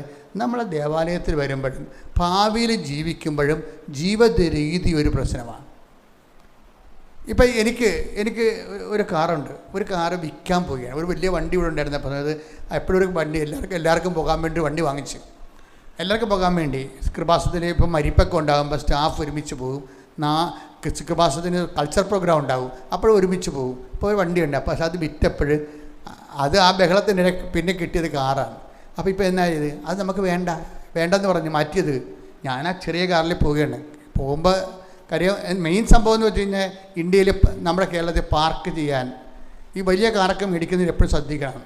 മറ്റുള്ള 2 കാറ് പാർക്ക് ചെയ്യാൻ പറ്റുന്ന സ്ഥലത്ത് നിൻ്റെ ഒരു കാറ് പാർക്ക് ചെയ്യുമ്പോൾ ഉണ്ടാകുന്ന പ്രശ്നം എന്താ? വേറെ ഒരു കാറ് പുറത്താവും. അതിൻ്റെ വിഷയം അത് എന്നിട്ട് ഈ ബ്രാൻഡ് കമ്പനികളുടെ ബ്രാൻഡ് കാണിച്ചുകൊണ്ട് ഞാൻ എന്തോ വലിയ ആളാണെന്ന് മറ്റുള്ളവർ ധരിപ്പിക്കും. അത് ജീവിത രീതിയാണ് പ്രശ്നം. ജീവിത രീതി എന്ന് പറഞ്ഞാൽ അങ്ങനെ വരണത്. ജീവിത രീതിയിൽ എപ്പോഴും നമ്മുടെ ഈ അഹംഭാവം മറ്റുള്ളവരെ കൊണ്ട് നമ്മൾ അംഗീകരിപ്പിച്ചെടുക്കാൻ, മനുഷ്യൻ ഞാൻ ഒരു വലിയ പുള്ളിയാണെന്ന് മറ്റുള്ളവരെ കൊണ്ട് അംഗീകരിപ്പിച്ചെടുക്കാൻ വേണ്ടി കുറേ വ്യർത്ഥത ഉണ്ട്. വ്യർത്ഥത. ഇനി വ്യർത്ഥതയെന്നാണ് പറയണത്. ഒന്ന് ശ്രദ്ധിച്ച മക്കളെ. യേശുവേ സ്വസ്തം. ഹല്ലേലൂയ.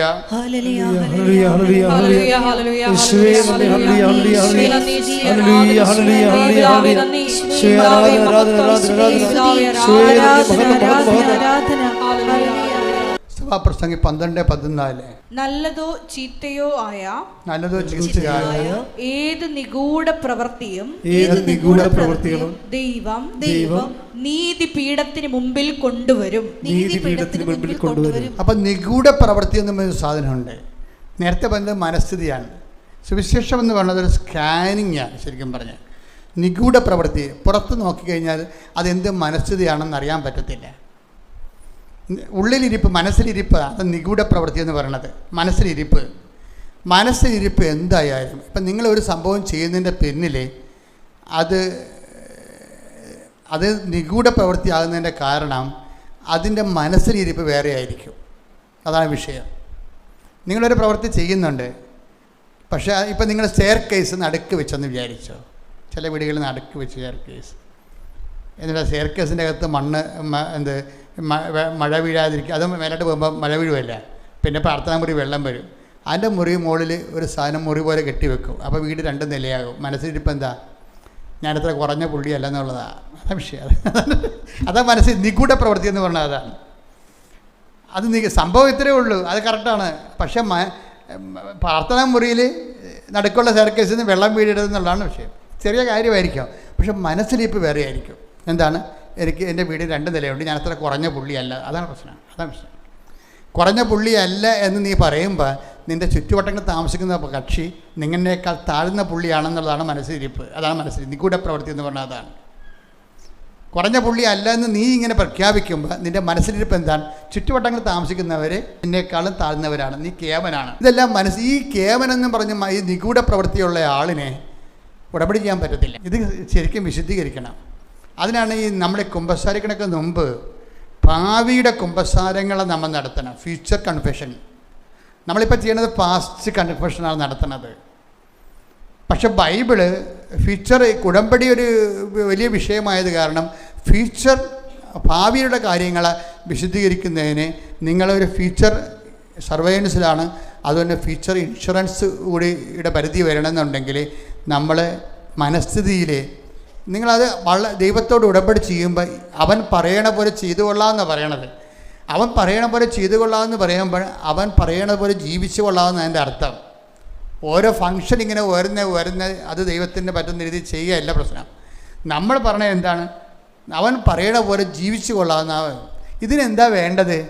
ഉടമ്പടിക്ക് ശരിക്കും നല്ല പ്രാർത്ഥന വേണം. കർത്താവേ, അങ്ങ് പറയണ പോലെ ജീവിച്ചു കൊള്ളാമെന്നാണ് ഞാൻ മാതാവിൻ്റെ മധ്യസ്ഥ ഉടമ്പടി ചെയ്തത്. എനിക്കാണെങ്കിൽ എനിക്ക് തന്നെ പിടികിട്ടാത്ത കുറേ തരം പൊട്ടത്തരങ്ങളുടെ ഒരു ആകത്തുകയാണ് ഞാൻ. ദൈവത്തിൻ്റെ സന്നിധി തുറന്ന് സംസാരിക്കണം. എനിക്ക് തന്നെ പിടികിട്ടാത്ത പലതരത്തിലുള്ള പൊട്ടത്തരങ്ങളുടെ ഒരു ആകത്തുകയാണ്. എന്നെ സഹായിക്കണം. എൻ്റെ പ്രവർത്തനങ്ങളെ എനിക്ക് തന്നെ മനസ്സിലാക്കാൻ കഴിയണില്ല. എന്നെ തന്നെ മനസ്സിലാക്കാനും അതനുസരിച്ച് അങ്ങേക്ക് പറ്റുന്ന യോഗ്യമായ സ്വീകാര്യമായ ഒരു ഉടമ്പടിക്ക് യോഗ്യമായ വ്യക്തിയായിട്ട് ഒന്ന് പ്രാർത്ഥിച്ച മക്കളെ. എൻ്റെ കർത്താവേ, അങ്ങേക്ക് സ്വീകാര്യമായ ഉടമ്പടിക്ക് യോഗ്യമായ ഒരു വ്യക്തിയായി അങ്ങനെ പരിവർത്തനം ചെയ്യണമേ.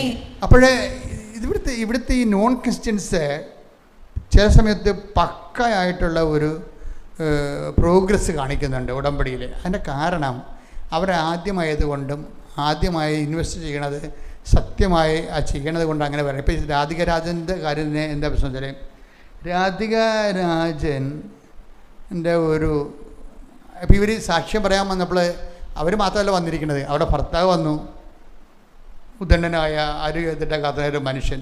പിന്നെ അവിടെ ഒരു ഫ്രണ്ട് വന്ന് അവിടെ ഇടക്കിടക്ക് സഹായിക്കുന്ന, അവരുടെ ജോലി സംബന്ധമായ കാര്യം സഹായിക്കുന്ന ഒരു ഫ്രണ്ട്. അയാൾക്കും ഈ ഭർത്താവിൻ്റെ അത്രയും പ്രായമൊക്കെ ഉണ്ട്. അയാൾക്കൊരു കുഴപ്പമുണ്ടായി. അയാളുടെ കണ്ണിൻ്റെ ക്യാൻസർ വന്നു. അപ്പോൾ എന്താ വിഷയം വെച്ചാൽ, ഭർത്താവ് ഈ ഗവൺമെൻറ്റിൻ്റെ എന്തോ ജോലി ആയത് കാരണം നല്ല തിരക്കാണ്. അപ്പോൾ വീട്ടിൽ തേങ്ങ കൊണ്ടുപോവുക, അല്ലെങ്കിൽ കൊപ്രയാക്കുക, കടയിൽ കൊടുക്കുക, ഇങ്ങനെയുള്ള കാര്യങ്ങളൊക്കെ ചെയ്യണത് ഈ അണ്ണനാണ് ചെയ്യണത്. അപ്പം അണ്ണൻ്റെ പ്രശ്നം വെച്ച് കഴിഞ്ഞാൽ അണ്ണനെ ഏത് സമയത്ത് വിളിച്ചാൽ അണ്ണൻ വരും. ഒരു നല്ലൊരു മനുഷ്യനാണ്. അപ്പോൾ ഇയാൾക്ക് കണ്ണിൽ ക്യാൻസർ വന്നപ്പോൾ ഈ കുടുംബത്തിന് ഭയങ്കര സങ്കടം വന്ന്. അപ്പോൾ രാധിക അമ്മയോട് പറഞ്ഞു, അമ്മേ, ഞാനിപ്പോൾ വൈകിയ വേളയിലാണ് അമ്മയുമായിട്ട് ഇടപെട്ടത്. എനിക്ക് ഈ അണ്ണനെക്കുറിച്ച് ആണ് ഇപ്പോൾ ഉൾക്കണ്ട ഭയങ്കര. അപ്പോൾ ഈ ഉടമ്പടി തൈലൊക്കെ കൊണ്ടുപോയി അണ്ണൻ്റെ ഈ ക്യാൻസറിലൊക്കെ തൊട്ട് പ്രാർത്ഥിക്കുന്നുണ്ട് രാധിക. പക്ഷേ അതല്ല പ്രശ്നം. ഡോക്ടർ പറഞ്ഞിരിക്കണത് കണ്ണ് പോകുമെന്ന് പറഞ്ഞു. ഓപ്പറേഷൻ ചെയ്യാം, പക്ഷേ കണ്ണ് പോകുമെന്ന് പറയും. അപ്പോൾ കണ്ണ് പോകുമെന്ന് പറഞ്ഞ് അപ്പോൾ ഓപ്പറേഷൻ ഡേറ്റായി. അപ്പോൾ രാധികയുടെ മനസ്സിൽ വേറെ ഒരു പ്രശ്നം വന്ന് എന്ന് വെച്ച് കഴിഞ്ഞാൽ, ഈ അണ്ണൻ്റെ കണ്ണ് പോയാൽ പിന്നെ ഒരു കണ്ണല്ലേ ഉണ്ടാകത്തുള്ളൂ. അപ്പോൾ അതുകൊണ്ട് ഓപ്പറേഷൻ നടത്താം, പക്ഷെ കണ്ണ് പോകരുത്. അപ്പോൾ അതിന് രാധിക അമ്മയുമായിട്ട് ഒരു ഡിസ്കഷൻ, പരിശുദ്ധ അമ്മയുമായിട്ട് ഉടമ്പടിയിൽ ഡിസ്കഷൻ എന്ന് വെച്ച് കഴിഞ്ഞാൽ, അണ്ണൻ്റെ കണ്ണ് പോകരുത് അമ്മേ, ഞാൻ ഈ കാശ് രൂപ എനിക്ക് കൊടുത്തു വിട്ടാൽ അമ്മ കണ്ണ് കളയത്തില്ലെന്ന് എനിക്ക് നല്ലവണ്ണം അറിയാം. പക്ഷെ അച്ഛൻ പറഞ്ഞിട്ടുണ്ട്, ജോസഫച്ചൻ പറഞ്ഞിട്ടുണ്ട്, ഉടമ്പടി കാശ് രൂപ കൊടുത്തു വിടരുതെന്ന്. പക്ഷെ കൊടുത്തു വിടാതെ ഇയാളെ ഒറ്റയ്ക്ക് ഓപ്പറേഷൻ വിട്ടാൽ ഇയാളുടെ കണ്ണ് പോകും. അപ്പോൾ കൊണ്ട് കൊടുത്തു വിടണോ വിടണ്ടേ എന്നുള്ള രാത്രി മുഴുവൻ ഉറക്കമില്ലാതെ ഇതിന് വിഷമിക്കാനോട് പെട്ടെന്ന് പോകാൻ നേരത്തെ രാവിലെ ആയപ്പോൾ കൊടുത്ത് വിടണോ വിടണ്ടോ അമ്മ എനിക്കൊരു അടയാളം തരുമോ എന്ന് ചോദിച്ചു. കൊടുത്ത് വിടണമെങ്കിൽ അമ്മ പറഞ്ഞാൽ ഞാൻ കൊടുത്ത് വിടാം, ഈ കാശ് ഇവിടെ കാശ് തരും. അപ്പോൾ അമ്മ എനിക്കൊരു അടയാളം തരുമെന്ന് പറഞ്ഞു. അമ്മ എനിക്കൊരു അടയാളം തരണമെന്ന് പറഞ്ഞപ്പോൾ തന്നെ ഈ മുല്ലപ്പൂവിൻ്റെ സ്മെല്ലിങ്ങനെ വല്ലാത്ത ഇതിൽ ആ പ്രദേശം മുഴുവൻ നിറയാൻ തുടങ്ങി. അപ്പോൾ അവൾക്ക് ഭയങ്കര സന്തോഷമായി. അപ്പോൾ ചേട്ടൻ പറമ്പിൽ പണി ചെയ്യാൻ, ചേട്ടാ ഉടമ്പടി കാശിന് കൊടുത്തു വിടാൻ അമ്മ പറഞ്ഞ് എളുപ്പം വന്ന് പറഞ്ഞു, ഇവിടെ അമ്മ വന്നിട്ടുണ്ടെന്ന് പറഞ്ഞു. അപ്പോൾ ഉടനെ അത് പറഞ്ഞപ്പോൾ തന്നെ അത് കേട്ട പറമ്പിൽ ജോലി ചെയ്യണ ഭർത്താവിൻ്റെ അടുത്ത് അമ്മ ചെന്ന്, അയാൾക്കും ഈ ജാസ്മിൻ്റെ സ്മെല്ല് വന്നു. അയാൾ ഉടനെ വന്ന് ഇവർ രണ്ടുപേരും കൂടി കൊണ്ട് ഉടമ്പടി കാശുരം കൊടുത്ത് ഈ അണ്ണനെ വിടും ഓപ്പറേഷന് വേണ്ടി. രാവിലെ മുതൽ 10 മണി തൊട്ട് 1.5 മണിക്കൂർ ഓപ്പറേഷനാണ്. ഇവർക്ക് പുറത്തുനിന്ന് ഇവർ പ്രാർത്ഥിക്കുക, എന്താണ് സംഭവിക്കണമെന്ന് അറിയാൻ പാടില്ലല്ലോ. അപ്പോൾ അങ്ങനെ പ്രാർത്ഥിച്ച്, പക്ഷേ ആ ഓപ്പറേഷൻ കഴിഞ്ഞപ്പോൾ ഇവരെ വിളിച്ചു. ഡോക്ടർ പറഞ്ഞ് കണ്ണിൻ്റെ കാഴ്ച പോകത്തില്ലെന്ന് പറഞ്ഞ് ഓപ്പറേഷൻ കഴിഞ്ഞ് സക്സസ് ആയിരുന്നു. അപ്പോൾ ഓരോ മനുഷ്യൻ്റെ കാര്യത്തിന് ഈ രാധി കാണിക്കുന്ന ഒരു പ്രതിബദ്ധതയുണ്ട്. അതൊരു വല്ലാത്ത പ്രതിബദ്ധതയാണ്. ഈ മനുഷ്യന്മാരുടെ ഇപ്പോൾ തന്നെ ഈ ദിവസങ്ങളിൽ കർത്താവ് എന്താ പറഞ്ഞത്? താലത്തിൽ വെള്ളമെടുത്തു, അവൻ ഒരു ദാസൻ്റെ വേഷം കെട്ടാതെ കഴുകാൻ പറ്റത്തില്ല. യജമാനന്മാർക്കൊന്നും കഴുകാൻ പറ്റത്തില്ല. അങ്ങോട്ടും ഇങ്ങോട്ടും എളിമയോടെ ശുശ്രൂഷ ചെയ്യാൻ പറ്റത്തില്ല. എല്ലാവരും യജമാനന്മാരല്ലേ. അപ്പം അതുകൊണ്ട് യജമാന വേഷം, അതുകൊണ്ട് ഇവൻ പെട്ടെന്ന് മേലങ്കി മാറ്റിയിട്ട് ദാസൻ്റെ രൂപം എടുത്തായിരുന്നു അവൻ നേരത്തെ. അല്ലാതെ മനുഷ്യാവതാരം നടക്കത്തില്ല. ഇപ്പം ദാസൻ്റെ വേഷവും കിട്ടി. എന്നിട്ട് എല്ലാവരുടെയും പാദങ്ങൾ കഴുകിയതിന് ശേഷം കർത്താവ് ചോദിച്ചു, ഞാൻ ചെയ്തത് എന്താണെന്ന് മനസ്സിലായോ? നിങ്ങളെന്നെ ഗുരുവെന്നും കർത്താവെന്നും വിളിക്കുന്നു. That is correct. അത് ശരിയാണ്. ഞാൻ നിങ്ങളുടെ ഗുരുവും കർത്താവുമാണ്. പക്ഷെ നിങ്ങളുടെ ഗുരുവും കർത്താവുമായി ഞാൻ നിങ്ങളുടെ പാദം കഴുകിയെങ്കിൽ നിങ്ങളുടെ യജമാന വേഷം അഴിച്ചു വെക്കണം. അവിടെ എല്ലാവരും യജമാനന്മാരാണല്ലോ. ആരാണ് വലിയവനെന്ന് ഇവരെപ്പോഴും തർക്കിക്കും. ഇടയ്ക്കിടയ്ക്ക് കർത്താവ് ചോദിക്കുമായിരുന്നു, വഴി വെച്ച് നിങ്ങൾ എന്താണ് തർക്കിച്ചത്? അപ്പം തങ്ങളിൽ ആരാണ് വലിയവൻ, യജമാനൻ ആരാണ്? എല്ലാ അണ്ണന്മാരും യജമാനന്മാർ കളിക്കിയിരുന്നു. അത് കണ്ടിട്ട് ഈ യജമാനന്മാർക്ക് ഒരിക്കലും ഉടമ്പടി ചെയ്യാൻ പറ്റത്തില്ല. ഞാൻ എപ്പോഴും എൻ്റെ സഹപ്രവർത്തനമായിട്ട് ഗുസ്തി വെക്കണത്, ഇവരുടെ അജ്ഞാത യജമാനന്മാർ ഇവർ മനസ്സിൽ സൂക്ഷിക്കുകയാണ്. ഒരിക്കലും ഗതി പിടിക്കത്തില്ല. യജമാനന്മാർക്ക് ഒരിക്കലും ഒരു വിശുദ്ധ ജീവിതം നയിക്കാൻ സാധ്യമല്ല. അവൻ ദാസൻ്റെ രൂപം എടുക്കുക മാത്രമല്ല, വേഷവും കെട്ടണം. അതാണ് വിഷയം. അതിൻ്റെ വേഷം എടുക്കണം. അപ്പം അതുകൊണ്ട് എപ്പോഴും നമ്മൾ ശ്രദ്ധിക്കണം. ഉടമ്പടിയിൽ നിങ്ങൾ പറയണതല്ല ഉടമ്പടി എന്ന് പറയണത്. ഉടമ്പടി ഒരു നിലപാടും ഒരു മനസ്ഥിതിയുമാണ്. ഒരു മനസ്ഥിതിയാണ് ഉടമ്പടി എന്ന് പറയുന്നത്. അപ്പോൾ ആ ഓരോ ഉടമ്പടിയിൽ ഇവളെന്താ ചെയ്തിരിക്കണത്? ഇവള് മറ്റുള്ള ആ അണ്ണനെ അയാൾ ആത്മാർത്ഥമായിട്ട് അയാൾ രക്ഷപ്പെടാൻ ഇവൾ ആഗ്രഹിക്കുകയാണ്. അപ്പോഴേ ദൈവം അതും ചെയ്യും. അതിനെ അധികരിച്ചുകൊണ്ട് ദൈവം വേറെ ഒരു കാര്യം ചെയ്യും. ഇവളുടെ ഭർത്താവിൻ്റെ കൈ തളർന്നിട്ട്, ആരോഗ്യമുള്ള മനുഷ്യനാണെങ്കിൽ ഒരു കൈ കൊണ്ട് ജോലി ചെയ്യത്തുള്ളൂ. കൈ തളർന്നിട്ട് വർഷങ്ങളായി.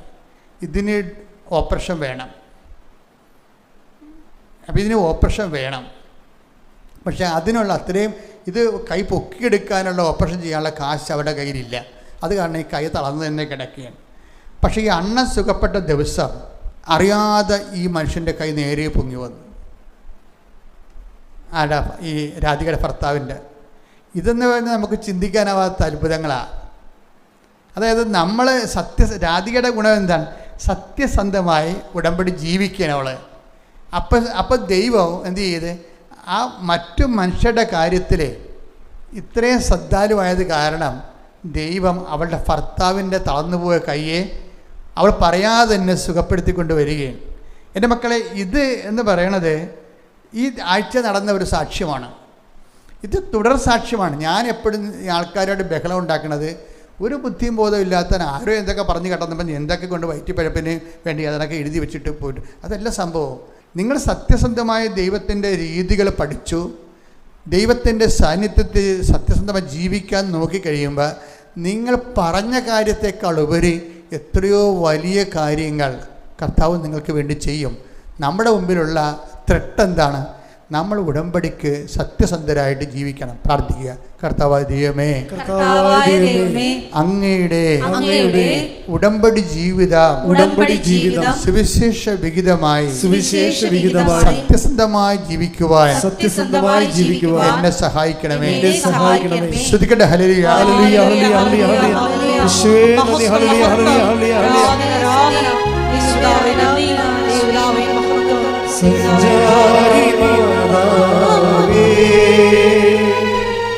കൃപയുടെ കൂടാരമേ, വാഗ്ദാനം കൃപാസനത്തിൻ്റെ അമ്മേ, സഞ്ചാരിമാതാവേ,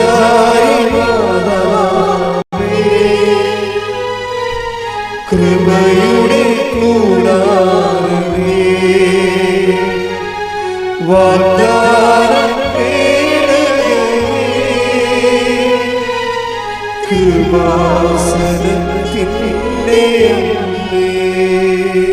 പരിശുദ്ധ പരമദിവ്യകാരുണ്യത്തിന് എന്നേരവും ആരാധനയും സ്തുതിയും പുകഴ്ചയും ഉണ്ടായിരിക്കട്ടെ. ഈ ഉടമ്പടി ഇതുപോലെ തന്നെ പെട്ടെന്ന് ആക്ടിവേറ്റ് ചെയ്യാനുള്ള ഒരു ഫോർമുലയാണ്. സത്യസന്ധമായി സമൂഹത്തോടെ ദൈവം നിങ്ങൾക്ക് വേണ്ടി ചെയ്ത കാര്യങ്ങളെ നിങ്ങൾ സന്തോഷത്തോടെ അറിയിക്കുന്നത്. അതും ഇതുപോലെ ദൈവം നിങ്ങളെ വിശ്വാസത്തിലെടുക്കുന്നൊരു വിഷയമാണ്. ദൈവം നിങ്ങളെ വിശ്വാസത്തിലെടുക്കാത്തതിൻ്റെ കാരണം ദൈവം നിങ്ങളെ വിശ്വാസത്തിലെടുക്കാത്ത ഒരു മനുഷ്യൻ്റെ ഉടമ്പടിയിൽ ഒരു പുരോഗതിയും ഉണ്ടാകത്തില്ല. നമ്മുടെ ഏറ്റവും വലിയ ത്രെട്ട് എന്താണ്? ദൈവത്തെ കൊണ്ട് നമ്മളെ വിശ്വസിപ്പിക്കണം. ദൈവം നിങ്ങളെ വിശ്വസിക്കുന്നു, ഞാൻ നിങ്ങളെ വിശ്വസിക്കുന്നുവെന്ന് ദൈവം പറയണം. അതിനുള്ള ഒരു കാര്യമാണ് ഞാൻ ആദ്യം പറഞ്ഞത്. എന്താണ്? Future insurance.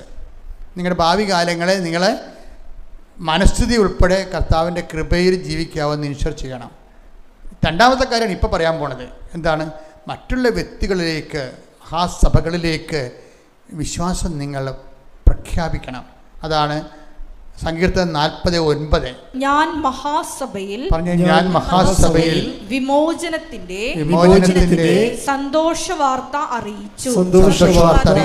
കർത്താവേ, അങ്ങേക്കറിയാവുന്നതുപോലെ ഞാൻ എന്റെ അധരങ്ങളെ അടക്കി നിർത്തിയില്ല. പല ആൾക്കാരുടെയും പ്രശ്നം എന്താണ്? ദൈവത്തിൻ്റെ കാര്യം പറയുമ്പോൾ തന്നെ നാവ് അടക്കി കളയും. ബാക്കി അതിനൊന്നും നാവ് പൊങ്ങത്തില്ല. വീട്ടിൽ തർക്കം ഉണ്ടാക്കാനും ബഹളം ഉണ്ടാക്കാനും വീട്ടിൽ പറഞ്ഞു ജയിക്കാനും ഒക്കെ നാവിന് 32 മീറ്റർ നീളമാണ്. കർത്താവിൻ്റെ കാര്യം പറയാം കാമാന്ന് മിണ്ടത്തില്ല. അതാണ് അടക്കി നിർത്തുക. മനുഷ്യന്മാർ 2 തരമാണ്. ഒന്ന്, ദൈവത്തിൻ്റെ കാര്യത്തിന് നാവ് അടക്കി നിർത്തുന്നവർ. അവർ ഗതി പിടിക്കത്തില്ല. കാര്യം എന്താണ്? അവരെ കൊണ്ട് ദൈവത്തിന് പ്രയോജനമില്ല. അതുകൊണ്ട് ദൈവം അവരെ വിശ്വസിക്കുന്നില്ല. ഏറ്റവും വലിയ വിഷയം എന്ന് പറഞ്ഞാൽ നിങ്ങൾക്ക് കിട്ടിയ അനുഭവങ്ങൾ നിങ്ങൾ കൈമാറണം. അതിങ്ങനെ 1-2 വ്യക്തിക്ക് അടുക്കളയിരുന്ന് മകളോട് പറയണമല്ല സംഭവം. ഞാൻ മഹാസഭയിൽ, ഒന്നിന് വായിച്ചേ. ഞാൻ മഹാസഭയിൽ വിമോചനത്തിന്റെ രക്ഷയുടെ സന്തോഷവാർത്ത അറിയിച്ചു. കർത്താവേ, അങ്ങേക്കറിയാവുന്നതുപോലെ ഞാൻ എന്റെ അധരങ്ങളെ അടക്കി നിർത്തിയില്ല. അതാണ് എൻ്റെ വിഷയം. അധരങ്ങൾ ദൈവത്തിൻ്റെ കാര്യങ്ങളിൽ അച്ചടക്കം പഠിപ്പിക്കരുത്. നിങ്ങൾ അധരങ്ങൾ, ദൈവത്തിൻ്റെ കാര്യങ്ങൾ, അധരങ്ങൾ നമ്മളല്ലേ അത് മറ്റുള്ളവരോടത് പറഞ്ഞ് അവരിൽ വിശ്വാസം ഉണ്ടാക്കേണ്ടത്. പല ആൾക്കാരും ദ്രവിച്ച് പോയതിൻ്റെ കാര്യം അധരങ്ങളെ അടക്കി. ദൈവത്തിൻ്റെ കാര്യം പറയുമ്പോൾ ഇപ്പോൾ ചില ആൾക്കാർ വാട്സപ്പിൽ അവിടെ ഗ്രൂപ്പിലേക്ക് അവിടെ അനുഭവങ്ങൾ പാസ് ചെയ്യത്തില്ലല്ല. എന്താ കാര്യം? മറ്റുള്ളവർ ഞാൻ വിശ്വാസിയായിപ്പോയാ എന്ന് പറഞ്ഞുകൊണ്ട് അവിടെ അവിശ്വാസത്തിൻ്റെ കാര്യങ്ങളൊക്കെ ചില ഈ നിരീശ്വരന്മാർക്ക് വന്നിരിക്കുന്ന ഗതികേട് എന്താണെന്ന് അറിയാമോ? യവന്മാർ അവസാന കാലങ്ങളാകുമ്പോൾ അവർക്ക് കാര്യം മനസ്സിലാവും, ഈശ്വരവിശ്വാസികളാവും. പക്ഷേ പറയാൻ പറ്റത്തി കഴിഞ്ഞാൽ പറയാൻ പറ്റിയെങ്കിൽ അവർ രക്ഷപ്പെട്ടേനാം. പക്ഷെ അവർ രക്ഷപ്പെടുത്തത്തില്ല. അവരുണ്ടാക്കിയ ഗ്രൂപ്പുകൾ ഇപ്പം ഡാർവിനൊക്കെ മരിക്കാൻ നേരത്ത് ചുറ്റും അയാൾക്ക് മാനസാന്തരപ്പെടണമെന്നും അനുതാപപ്പെടണമെന്നും ദൈവം ഇല്ല എന്ന് പറഞ്ഞതിനൊക്കെ മാപ്പ് ചോദിക്കണമെന്നൊക്കെ ആഗ്രഹം ഉണ്ടായിരുന്നു. പക്ഷേ കൂടെ നിൽക്കുന്ന കിങ്കരന്മാർ പുള്ളിയെ പെടരി കുത്തി പിടിച്ചിരിക്കുകയാണ്. പറയിപ്പിക്കത്തില്ല, ആരെയും അടുപ്പിക്കത്തില്ല. ഇത് ശാപം പിടിച്ച ഒരു മരണമാണ് ശരിക്കും. നല്ല ആരോഗ്യമുള്ളപ്പോൾ നിങ്ങൾ ഓർക്കണം, അവസാന കാലങ്ങളിൽ മാനസാന്തരപ്പെടാമെന്ന് വിചാരിക്കരുത്. ഈ നാവുകൾ അടക്കി നിർത്താനുള്ളതല്ല, കർത്താവിന് പേരിൽ മറ്റുള്ളവരെ നിങ്ങളുടെ വിശ്വാസം അറിയിച്ചുകൊണ്ട് അവരെ വിശ്വാസത്തിലേക്ക് കൊണ്ടുവരാനുള്ളതാണ്. അല്ല നിങ്ങളുടെ മാത്രം വിശുദ്ധീകരണത്തിനും അനുതാപത്തിനും ഉള്ളതല്ല നാവ്, മറ്റുള്ളവരെ വിശ്വാസം വളർത്താനുള്ളതാണ്. അതുകൊണ്ടാണ് മഹാസഭയെന്ന് പറയുന്നത്. ചില ചേട്ടത്തിമാർ പറയും അത് ഞങ്ങൾ വീട്ടിൽ പറഞ്ഞായിരുന്നു, പ്രാർത്ഥനാ ഗ്രൂപ്പിൽ പറഞ്ഞായിരുന്നു. അതൊന്നും ഏക്കത്തില്ല. നിങ്ങൾക്ക് കിട്ടിയ അനുഭവം വീട്ടിൽ പറയണതും പ്രാർത്ഥനാ ഗ്രൂപ്പിൽ പറയണതല്ല. ഞാൻ മഹാസഭയിൽ അങ്ങയുടെ നീതി പ്രഘോഷിച്ചു, അങ്ങേക്കറിയാവുന്ന പോലെ ഞാൻ നാവടക്കിയിട്ടില്ല. 12,000 മനുഷ്യരുള്ള സമൂഹത്തിൽ നിങ്ങളുടെ അനുഭവങ്ങൾ നിങ്ങൾ പറയണം. എന്തിനാ പറയണത്? അത് നിങ്ങൾക്ക് ദൈവതിരുസന്നിധിയിൽ വിശ്വാസ്യത കിട്ടും, മറ്റുള്ളവർ വിശ്വാസത്തിലേക്ക് വരികയും ചെയ്യും. പ്രാർത്ഥിക്കുക. കർത്താവായ ദൈവമേ, എൻ്റെ ദൈവാനുഭവങ്ങളെ മഹാസഭയിൽ പ്രഘോഷിക്കാൻ ആവശ്യമായ ആത്മധൈര്യങ്ങളെ എനിക്ക് നൽകണമേ. ശ്രുതിക്കട്ടെ. ഹല്ലേലൂയ, ഹല്ലേലൂയ, ഹല്ലേലൂയ, യേശുവേ നന്ദി. ഹല്ലേലൂയ, ഹല്ലേലൂയ, ഹല്ലേലൂയ, ഹല്ലേലൂയ. പരിശുദ്ധ പരമാ ദിവ്യ കാരുണ്യത്തിന് നേരവും ആരാധനയും സ്തുതിയും പുകഴ്ചയും ഉണ്ടായിരിക്കട്ടെ. പരിശുദ്ധ പരമാ ദിവ്യ കാരുണ്യത്തിന് നേരവും ആരാധനയും സ്തുതിയും പുകഴ്ചയും ഉണ്ടായിരിക്കട്ടെ. പരിശുദ്ധ പരമാ ദിവ്യ കാരുണ്യത്തിന് നേരവും ആരാധനയും സ്തുതിയും പുകഴ്ചയും ഉണ്ടായിരിക്കട്ടെ. നമുക്കെല്ലാവർക്കും കൃപാസനം പ്രത്യക്ഷീകരണ മധ്യസ്ഥ പ്രാർത്ഥന ഏറ്റുചൊല്ലി പ്രാർത്ഥിക്കാം. അമ്മേ, പരിശുദ്ധ അമ്മേ, പരിശുദ്ധ അമ്മേ, ദൈവമാതാവേ, കൃപാസനത്തിലൂടെ ഞങ്ങൾക്കും ഞങ്ങളുടെ ദേശത്തിനും അമ്മ മധ്യസ്ഥം തേടി തന്ന എല്ലാ അനുഗ്രഹങ്ങൾക്കും കൃപകൾക്കും ഞങ്ങളിപ്പോൾ ഹൃദയം നിറഞ്ഞ നന്ദി പറയുന്നു. സ്തുതിച്ചു പ്രാർത്ഥിക്കാം. ഹല്ലേലൂയ, ഹല്ലേലൂയ. നാളിതുവരെ ഞങ്ങൾക്ക് ലഭിച്ച എല്ലാ കൃപകൾക്കും അനുഗ്രഹങ്ങൾക്കും നന്ദി പറയുന്നു. Hallelujah, hallelujah. മഹത്വം, മഹത്വം, ആരാധന, ആരാധന. ദൈവപിതാവേ നന്ദി, പിതാവേ മഹത്വം, ദൈവപിതാവേ ആരാധന. ദിവ്യകാരുണ്യത്തെ ആരാധിച്ചിടാം, താഴ്വണങ്ങിടാം, ആശ്രയിച്ചിടാം ദിവ്യകാരുണ്യത്തെ. പരിശുദ്ധ പരമാ ദിവ്യ കാരുണ്യത്തിന് നേരവും ആരാധനയും സ്തുതിയും പുകഴ്ചയും ഉണ്ടായിരിക്കട്ടെ. പരിശുദ്ധ പരമാ ദിവ്യ കാരുണ്യത്തിന് നേരവും ആരാധനയും സ്തുതിയും പുകഴ്ചയും ഉണ്ടായിരിക്കട്ടെ. പരിശുദ്ധ പരമാ ദിവ്യ കാരുണ്യത്തിന് നേരവും ആരാധനയും സ്തുതിയും പുകഴ്ചയും ഉണ്ടായിരിക്കട്ടെ. അമ്മേ, പരിശുദ്ധ അമ്മേ, പരിശുദ്ധ അമ്മേ, ദൈവമാതാവേ, 2004 ഡിസംബർ 7-ാം തീയതി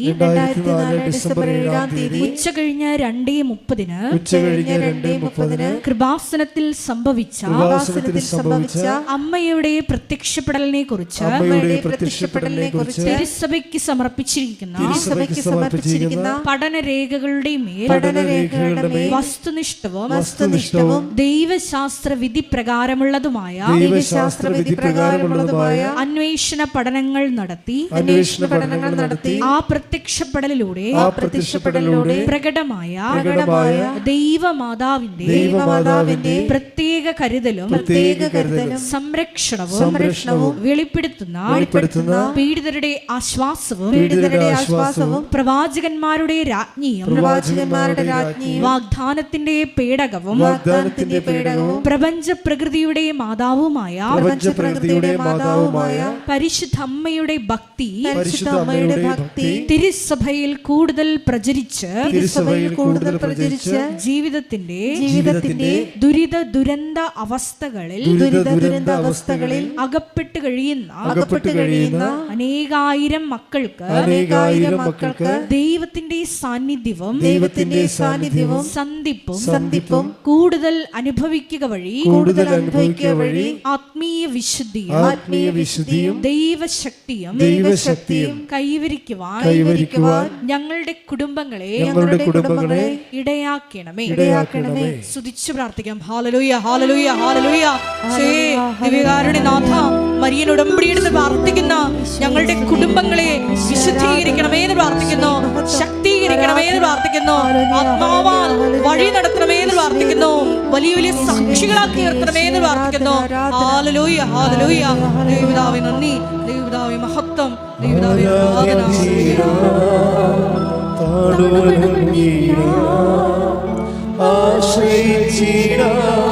ദിവ്യകാരുണ്യത്തെ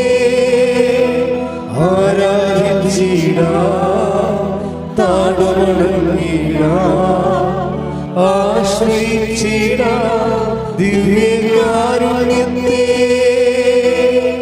പരിശുദ്ധ പരമാ ദിവ്യ കാരുണ്യത്തിന് നേരവും ആരാധനയും സ്തുതിയും പുകഴ്ചയും ഉണ്ടായിരിക്കട്ടെ. പരിശുദ്ധ പരമാ ദിവ്യ കാരുണ്യത്തിന് നേരവും ആരാധനയും സ്തുതിയും പുകഴ്ചയും ഉണ്ടായിരിക്കട്ടെ. പരിശുദ്ധ പരമ ദിവ്യ കാരുണ്യത്തിന് നേരവും ആരാധനയും സ്തുതിയും പുകഴ്ചയും ഉണ്ടായിരിക്കട്ടെ. അമ്മേ പരിശുദ്ധ അമ്മേ, അമ്മേ പരിശുദ്ധ അമ്മേ, ഭൂസ്വർലോകങ്ങളുടെ രാജ്ഞിയായ ഭൂസ്വർലോകങ്ങളുടെ രാജ്ഞിയായ അങ്ങേയ്ക്ക് ഭൗമ സംരക്ഷണത്തിനായി പ്രപഞ്ച പ്രകൃതിയെ തന്നെ തിരുസഭ പ്രതിഷ്ഠിക്കുവാൻ ഈ പ്രത്യക്ഷീകരണം വഴി ഇടയാക്കണമേ.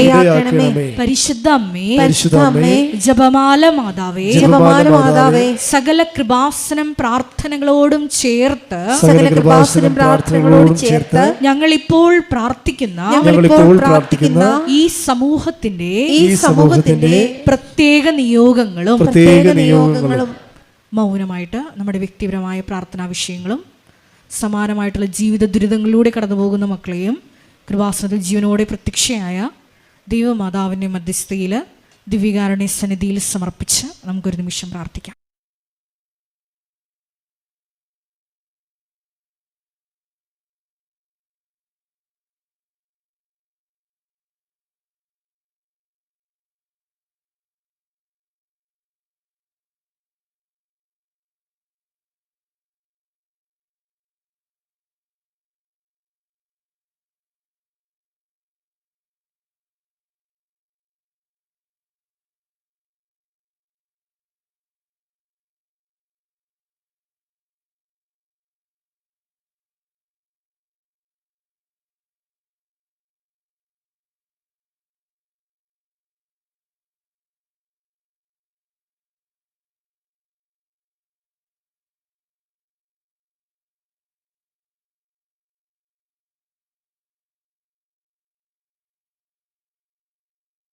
അമ്മയുടെ പ്രത്യക്ഷീകരണത്തിന്റെ ഈ അനുഗ്രഹവേളയിൽ ഞങ്ങൾക്ക് സാധിച്ചു തരുവാൻ കനിയണമേ.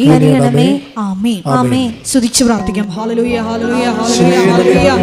ഒരിക്കൽ കൂടി നാളിതുവരെ കൃപാസനത്തിൽ വന്ന് മരിയൻ ഉടമ്പടിയെടുത്ത് പ്രാർത്ഥിച്ചു പോയിട്ടുള്ള മുഴുവൻ മക്കളെയും, ഓൺലൈനായി ഉടമ്പടിയെടുത്ത് പ്രാർത്ഥിക്കുന്ന മക്കളെയും, ലൈറ്റ് ക്യാൻഡിൽ പ്രയർ വഴിയായിട്ടും അവർ ഡെയിലി ഇവരുടെ പ്രാർത്ഥനയിലൂടെയും എല്ലാം തങ്ങളുടെ നിയോഗങ്ങൾ സമർപ്പിക്കുന്ന ഓരോ മക്കളുടെയും വ്യക്തിപരമായ ആവശ്യങ്ങളെ ഞങ്ങൾ ഈ അൾത്താരയിൽ സമർപ്പിച്ച് പ്രാർത്ഥിക്കുന്നു. ഏറെ പ്രത്യേകമായിട്ട് ജീവിത ദുരിതങ്ങളിലൂടെ കടന്നു പോകുന്ന മക്കളുടെ പ്രത്യേകമായ നിയോഗങ്ങളെ ഈ അൾത്താരയിൽ സമർപ്പിച്ച് പ്രാർത്ഥിക്കുന്നു. ഗുരുതരമായിട്ടുള്ള രോഗാവസ്ഥകളിലൂടെ കടന്നു പോകുന്ന മക്കളെ ഈ അൾത്താരയിൽ സമർപ്പിച്ച് പ്രാർത്ഥിക്കുന്നു. കടഭാരത്താൽ വലയുന്നവരെയും, ജോലി ഇല്ലാതെ വിഷമിക്കുന്നവരെയും, വിവാഹബന്ധം പിരിഞ്ഞു നിൽക്കുന്നവരെയും, മക്കളില്ലാതെ വിഷമിക്കുന്ന ദമ്പതികളെയും, കുഞ്ഞുങ്ങൾ മക്കളെയും പ്രത്യേകമായിട്ട് സമർപ്പിച്ച് പ്രാർത്ഥിക്കുന്നു. ഈശോയുടെ ശക്തി എല്ലാ മേഖലകളിലും ഈ ആരാധനയുടെ യോഗ്യതയാൽ പ്രകടമാക്കണമേ എന്ന് പ്രാർത്ഥിക്കുന്നു. കൃപാസനത്തിൽ നടന്ന പരിശുദ്ധ അമ്മയുടെ പ്രത്യക്ഷീകരണ സ്ഥിരീകരണത്തിനായി ഈശോയെ മക്കളുടെ നിയോഗങ്ങളെ ഏറ്റെടുക്കണമേ എന്ന് പ്രാർത്ഥിക്കുന്നു. ഹല്ലേലൂയ, ഹല്ലേലൂയ, ഹല്ലേലൂയ. മഹത്വം, മഹത്വം, ആരാധന, ആരാധന. ഹല്ലേലൂയ, ഹല്ലേലൂയ, ഹല്ലേലൂയ. നമുക്ക് എല്ലാവർക്കും എഴുന്നേറ്റ് നിന്നുകൊണ്ട് കരങ്ങളടിച്ചുകൊണ്ട് ദൈവസ്നേഹത്തോടെ സന്തോഷത്തോടെ ദൈവത്തെ മഹത്വപ്പെടുത്തി ഗായക സംഘത്തോട് ചേർന്നുകൊണ്ട് പാടി പ്രാർത്ഥിക്കാം.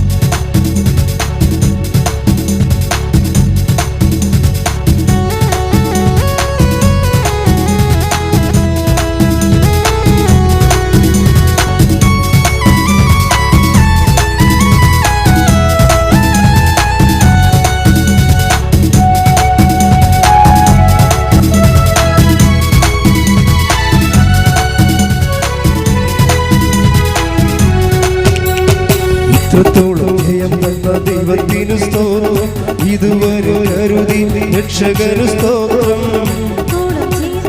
ദൈവത്തിനു സ്തോത്രം, ഇതുവരെ കരുതി രക്ഷകനു സ്തോത്രം. ഇനിയും കൃപ തോന്നി കരുതിടണേ, ഇനിയും നടത്തണേ തിരുഹിതം. ഇനിയും കൃപ തോന്നി കരുതിടണേ, ഇനിയും നടത്തണേ തിരുഹിതം. ഇത്രത്തോളം ജയം തന്ന ദൈവത്തിന് സ്തോത്രം, ഇതുവരെ കരുതി രക്ഷകന് സ്തോത്രം. ഇനിയും കൃപ തോന്നി കരുതിടണേ, ഇനിയും നടത്തണേ തിരുഹിതം. ഇനിയും കൃപ തോന്നി കരുതിടണേ, ഇനിയും നടത്തണേ തിരുഹിതം.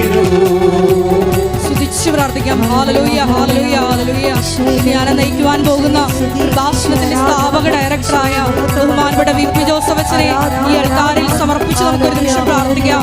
അച്ഛന്റെ ആരോഗ്യത്തെ പ്രത്യേകമായിട്ട് സമർപ്പിച്ച് പ്രാർത്ഥിക്കാം. തുടങ്ങി വെച്ചിരിക്കുന്ന എല്ലാ മിഷൻ ദൗത്യങ്ങളെ സമർപ്പിച്ച് പ്രാർത്ഥിക്കാം. ഹല്ലേലൂയ, ഹല്ലേലൂയ,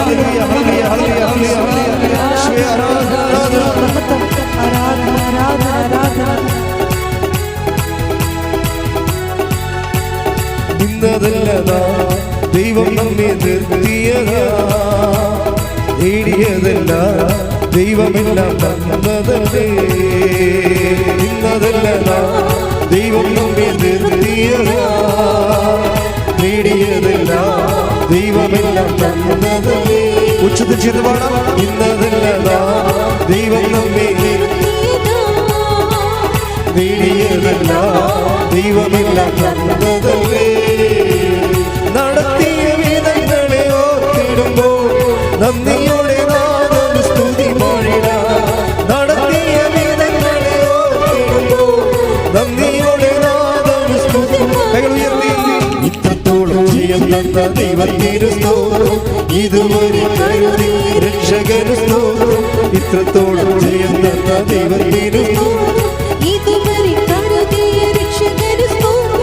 ഇനിയും കൃപതോടെ കരുതിടണേ. ഇനിയും നടത്തണേ തിരുഗീതം പോ. ഇനിയും കൃപതോടെ കരുതിടണേ. ഇനിയും നടത്തണേ തിരുഗീതം പോ.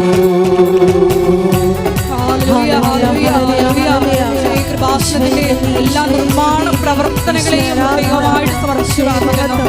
സമയബന്ധിതമായി എല്ലാം പൂർത്തീകരിക്കുവാനുള്ള വലിയ കൃപയ്ക്ക് വേണ്ടി പ്രാർത്ഥിക്കുന്നു. കൃപാസനത്തിന്റെ സാമൂഹിക, സാംസ്കാരിക, ആത്മീയ പ്രത്യേകമായിട്ട് സമർപ്പിച്ചു പ്രാർത്ഥിക്കുന്നു. എല്ലാ മേഖലകളിലും പരിശുദ്ധ അമ്മയുടെ ഇടപെടൽ ഉണ്ടാകുവാനുള്ള പ്രാർത്ഥിക്കുന്നു.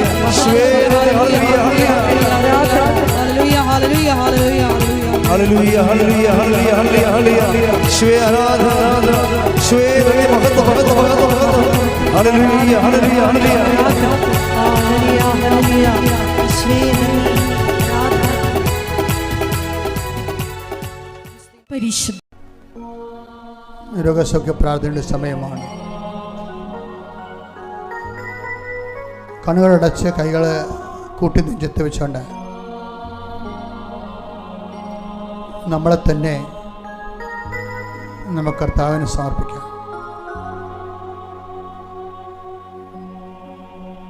കർത്താവ് ഇതിൻ്റെ ഉന്നതമായ നാമത്തിന് സ്വസ്ത്രം ചെയ്യുന്നു.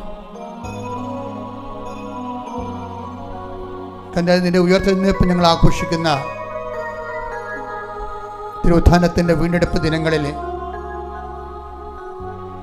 ഈ ആരാധനയിൽ പങ്കെടുക്കാൻ ഇടയാക്കിയതിന് നന്ദി പറയുന്നു.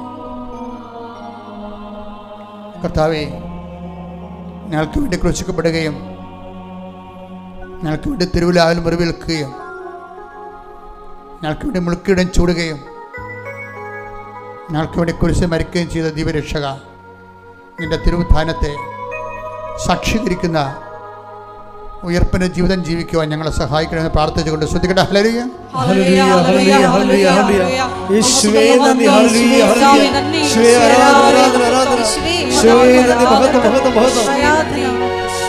ഉദ്ധാരം ചെയ്തവനേ, ഞങ്ങൾ ആരാധിക്കുന്നു. മരണത്തെ ജയിച്ചവനേ, ഞങ്ങൾ ആരാധിക്കുന്നു. പരിശുദ്ധ പരമ ദിവ്യകാരുണ്യത്തിന് ആരാധനയും സ്തുതിയും പുകഴ്ചയും ഉണ്ടായിരിക്കട്ടെ. കർത്താവേ, കഴിഞ്ഞ ഉയർപ്പ് മുതൽ ഈ ഉയർപ്പ് വരെ മനുഷ്യൻ ജീവിച്ചപ്പോൾ ചില കാര്യങ്ങളിൽ മനുഷ്യൻ ഇപ്പോഴും ഒരിടത്തുനിന്നിപ്പില്ലാത്ത ജീവിതാവസ്ഥകളുണ്ട്. ചില മനുഷ്യന്മാർക്ക് മാനസാന്തരമില്ല, ചില രോഗങ്ങൾക്ക് സൗഖ്യമില്ല, ചില കുടുംബങ്ങൾ പഴയതുപോലെ തന്നെ ദ്രവിച്ച് കിടക്കുകയാണ്. ചില ആൾക്കാരുടെ സ്വഭാവങ്ങൾക്ക് മാറ്റമില്ല. ചില കുടുംബത്തിൽ സമാധാനം കൊടുക്കണേയില്ല. ചില കുടുംബങ്ങൾ പരസ്പരം മിണ്ടാട്ടമില്ല. ചിലർ അങ്ങോട്ടും ഇങ്ങോട്ടും സ്നേഹം തണുത്തു പോയത് കാരണം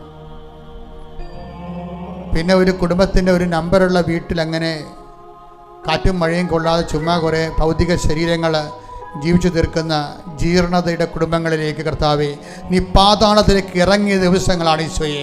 ആ പാതാളം ഭൂമി തന്നെയുള്ള പാതാളങ്ങളായ കുടുംബങ്ങളുടെ ഈശോയെ, അവിടെ ഞങ്ങളുടെ പ്രാർത്ഥന കേട്ടുകൊണ്ട് പരിശുദ്ധ അമ്മയുടെ മാധ്യസ്ഥതയിലെ പാതാള കുടുംബങ്ങളിലേക്ക് ഇറങ്ങിച്ചെല്ലുകയും അവരെ വീണ്ടെടുക്കുകയും ചെയ്യണമെന്ന് പ്രാർത്ഥിച്ചുകൊണ്ട് ശ്രദ്ധിക്കട്ടെ. ഹല്ലേലൂയ. ഹല്ലേലൂയ ഹല്ലേലൂയ ഹല്ലേലൂയ ഹല്ലേലൂയ യേശുവേ നന്ദി. ഹല്ലേലൂയ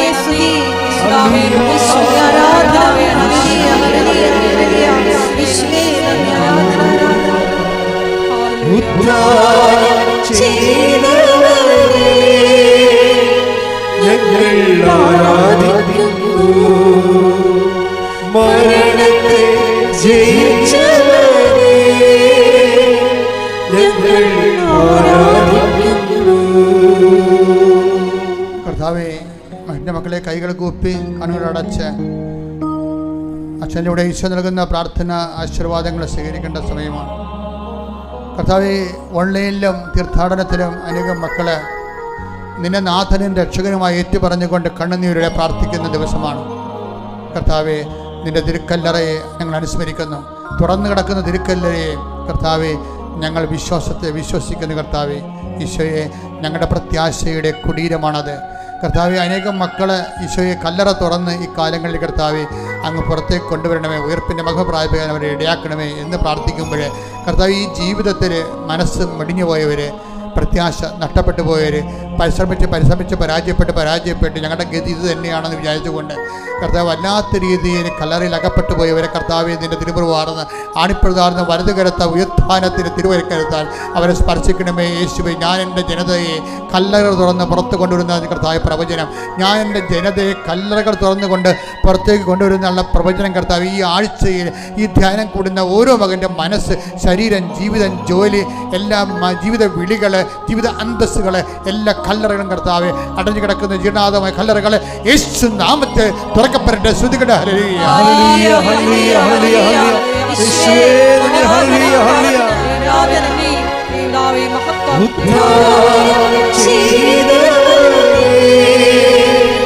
ഹല്ലേലൂയ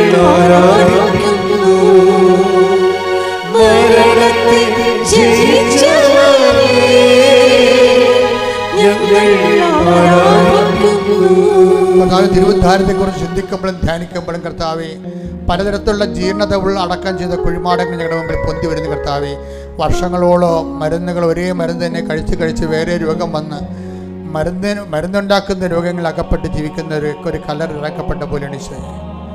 അതുപോലെ തന്നെയാണ് ഈശോയെ കേസുമായിട്ട് കുടുംബക്കോടതിയിലും ഒത്തുതീർപ്പിടങ്ങളിലും ഹൈക്കോടതിയിലുമൊക്കെ നടക്കുന്നവർ, അതിനുവേണ്ടി കർത്താവെ പല വക്കീലുമാരുടെ ആട്ടുതുപ്പ് മേടിച്ചും കേസിലും ജീവിതത്തിലും പരാജയപ്പെട്ട് കണ്ണീരൊലിപ്പിച്ച് നടക്കുന്ന ജന്മങ്ങളെ, അവരെ ജീവിതത്തിൽ അവരുടെ കാലത്തിൻ്റെ കല്ലറിൽ അടക്കപ്പെട്ടു പോയി അവരെ വിളിച്ചെഴുന്നേൽപ്പിക്കണേ പ്രാർത്ഥിക്കുന്നു. കർത്താവിൻ്റെ വലിയ ശക്തി അവരിലേക്ക് ആവശ്യിക്കട്ടെ. മനസ്സിടിഞ്ഞു പോയവരെ, പ്രത്യാശ നഷ്ടപ്പെട്ടു പോയവർ, ഇനി എന്ത് ചെയ്യണമെന്ന് അറിയാൻ പാടില്ലാത്ത രീതിയിൽ മനസ്സുകൊണ്ട് ഇരുട്ടിലായിപ്പോയി മക്കൾ യേശുക്രിസ്തു നാമത്തിൽ ഉയർത്തുന്നിട്ട് വരട്ടെ. സ്തുതിക്കട്ടെ. ഹല്ലേലൂയ ഹല്ലേലൂയ ഹല്ലേലൂയ ഹല്ലേലൂയ ഹല്ലേലൂയ യേശുവേ ആരാധന. ഒരുമിച്ച് പാടാം. സ്തുതിക്കട്ടെ. ഹല്ലേലൂയ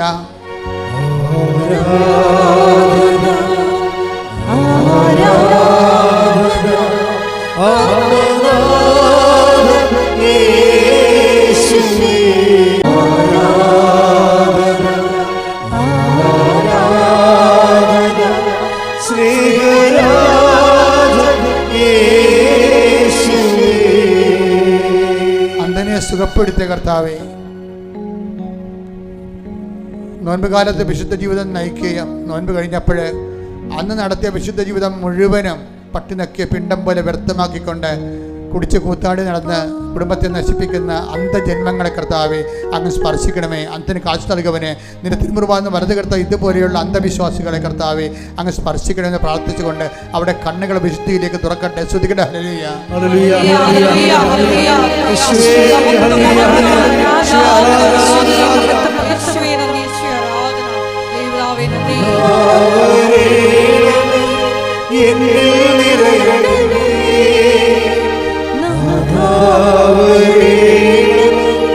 സൗഖ്യം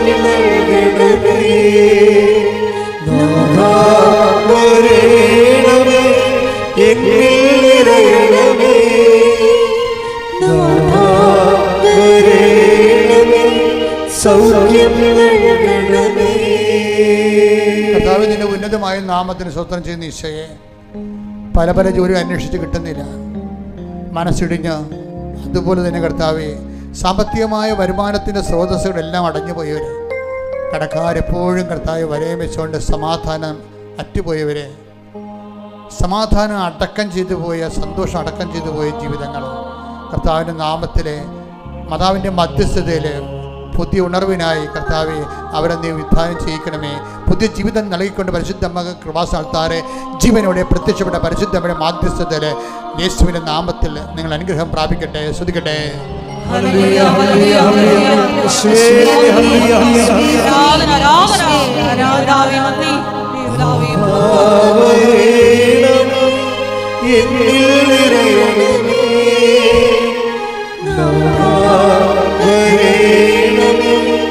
സൗഖ്യം നൽകണമേ, നാഥാ വരേണമേ, എന്നിൽ നിറയണമേ, നാഥാ വരേണമേ, സൗഖ്യം നൽകണമേ. കർത്താവെ, വരുമാനമാർഗം മുട്ടിപ്പോയവരെ, തൊഴിലിടങ്ങൾ നശിച്ചു പോയവരെ, ജീവിക്കാൻ മാർഗമില്ലാത്തവരെ സങ്കടത്തോടെ അവരെ അനുസ്മരിച്ച് പ്രാർത്ഥിക്കുന്ന ഈശോയെ, ഈ ആഴ്ചയിൽ ഈശോയെ ആ മേഖലകളെല്ലാം നീ പ്രവർത്തിച്ചുകൊണ്ട് അവരെ നിലനിർത്തണമെന്ന് പ്രാർത്ഥിക്കുന്നു. കർത്താവേ,